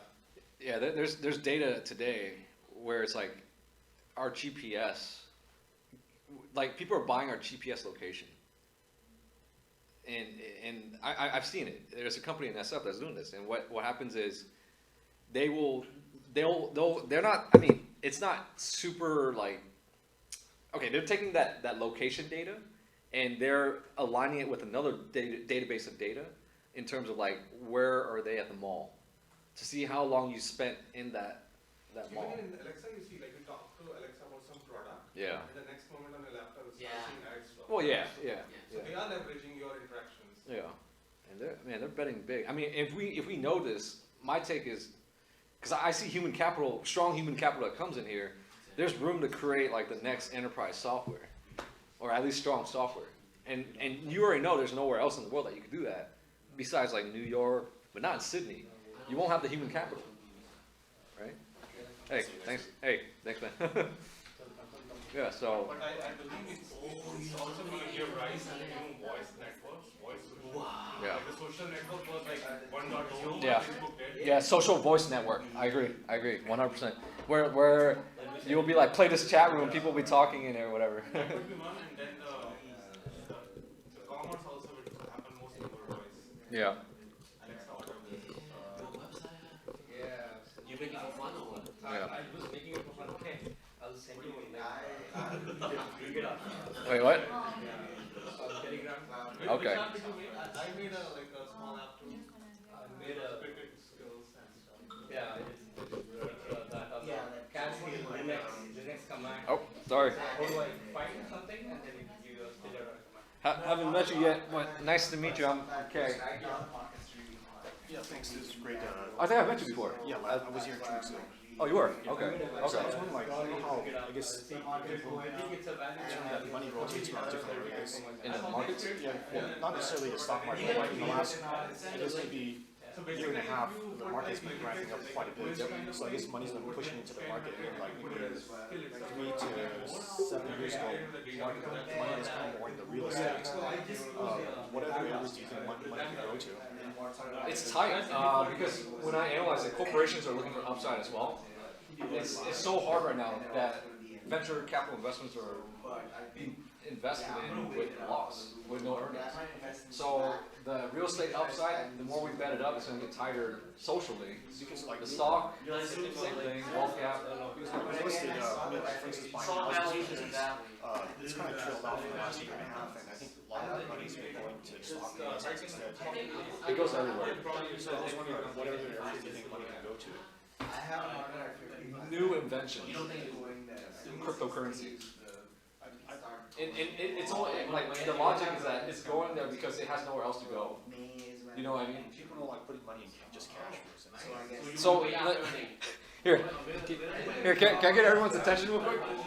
Hey guys, can I get your attention real quick? I gotta ask you a question. So, can I ask you guys a question real quick? So, if we were to play a Monopoly game, right? And I flooded the game to you guys with money, how would you behave? What would you do with the money? Keep buying. Buy property. You keep buying assets. You keep bidding up among each other. Right. You probably use it to clean your mouth, right? Or someone in the game will invent a derivative product to even lever it up. So that's my take on that. That's free money. Yeah, like that's what we're seeing. They're printing so much money that these new ETNs or whatever are coming out. These new financial engineered We need products. to play it once more. Sorry, I wanted to quick take on that. Yep. Can you just bring this Oh yeah. one just on the mic? That's good. That looks pretty good. Good, right? But who are you gonna? I'm thinking of first as like indie. Oh wow. What is this? Just to search type for it. any company who is applying for the what the statistics of the H1B visa. Like they need like. This is a good. Yeah. Wait. So apply. Search Any for. company type in like Amazon, whatever. G. But profit percentage wise, always B2B. Oh, it goes by city also. Wow. That's cool. So what I'm thinking is I can sell this data to Indeed or something where along with all the application, especially not in Silicon Valley but in outside Silicon Valley, you can also see whether they sponsor you or not. Where are you fetching this data from? From government website, I'm just scanning. Oh, they have this publicly listed. This is cool, man. And, yeah. See, stuff like this will sell at a premium in the market. You know, like I thought about developing real estate, right? But developing software is even like more valuable and easier than real estate. So if you go Like- to the real Apple company, this is the one, 7, Apple Inc. Yeah, this is No, on the top one, you go to the top oh, one. the top one, yeah, that's right, Yeah. 14,000, yeah. You have to give way. They have a lot of this LLCs. So, but this one is aggregate, rest of the data. You want to do Intel? Intel is one of the biggest. Intel, Apple, Microsoft, these are the big ones. Wow, this is amazing. 1,500. That's pretty cool. So later I will add the salary information. I can get that. So this is where I. Then you can tell how much they exploit the H1B people by paying them more salary. But I'm thinking, is there to be a liability issue?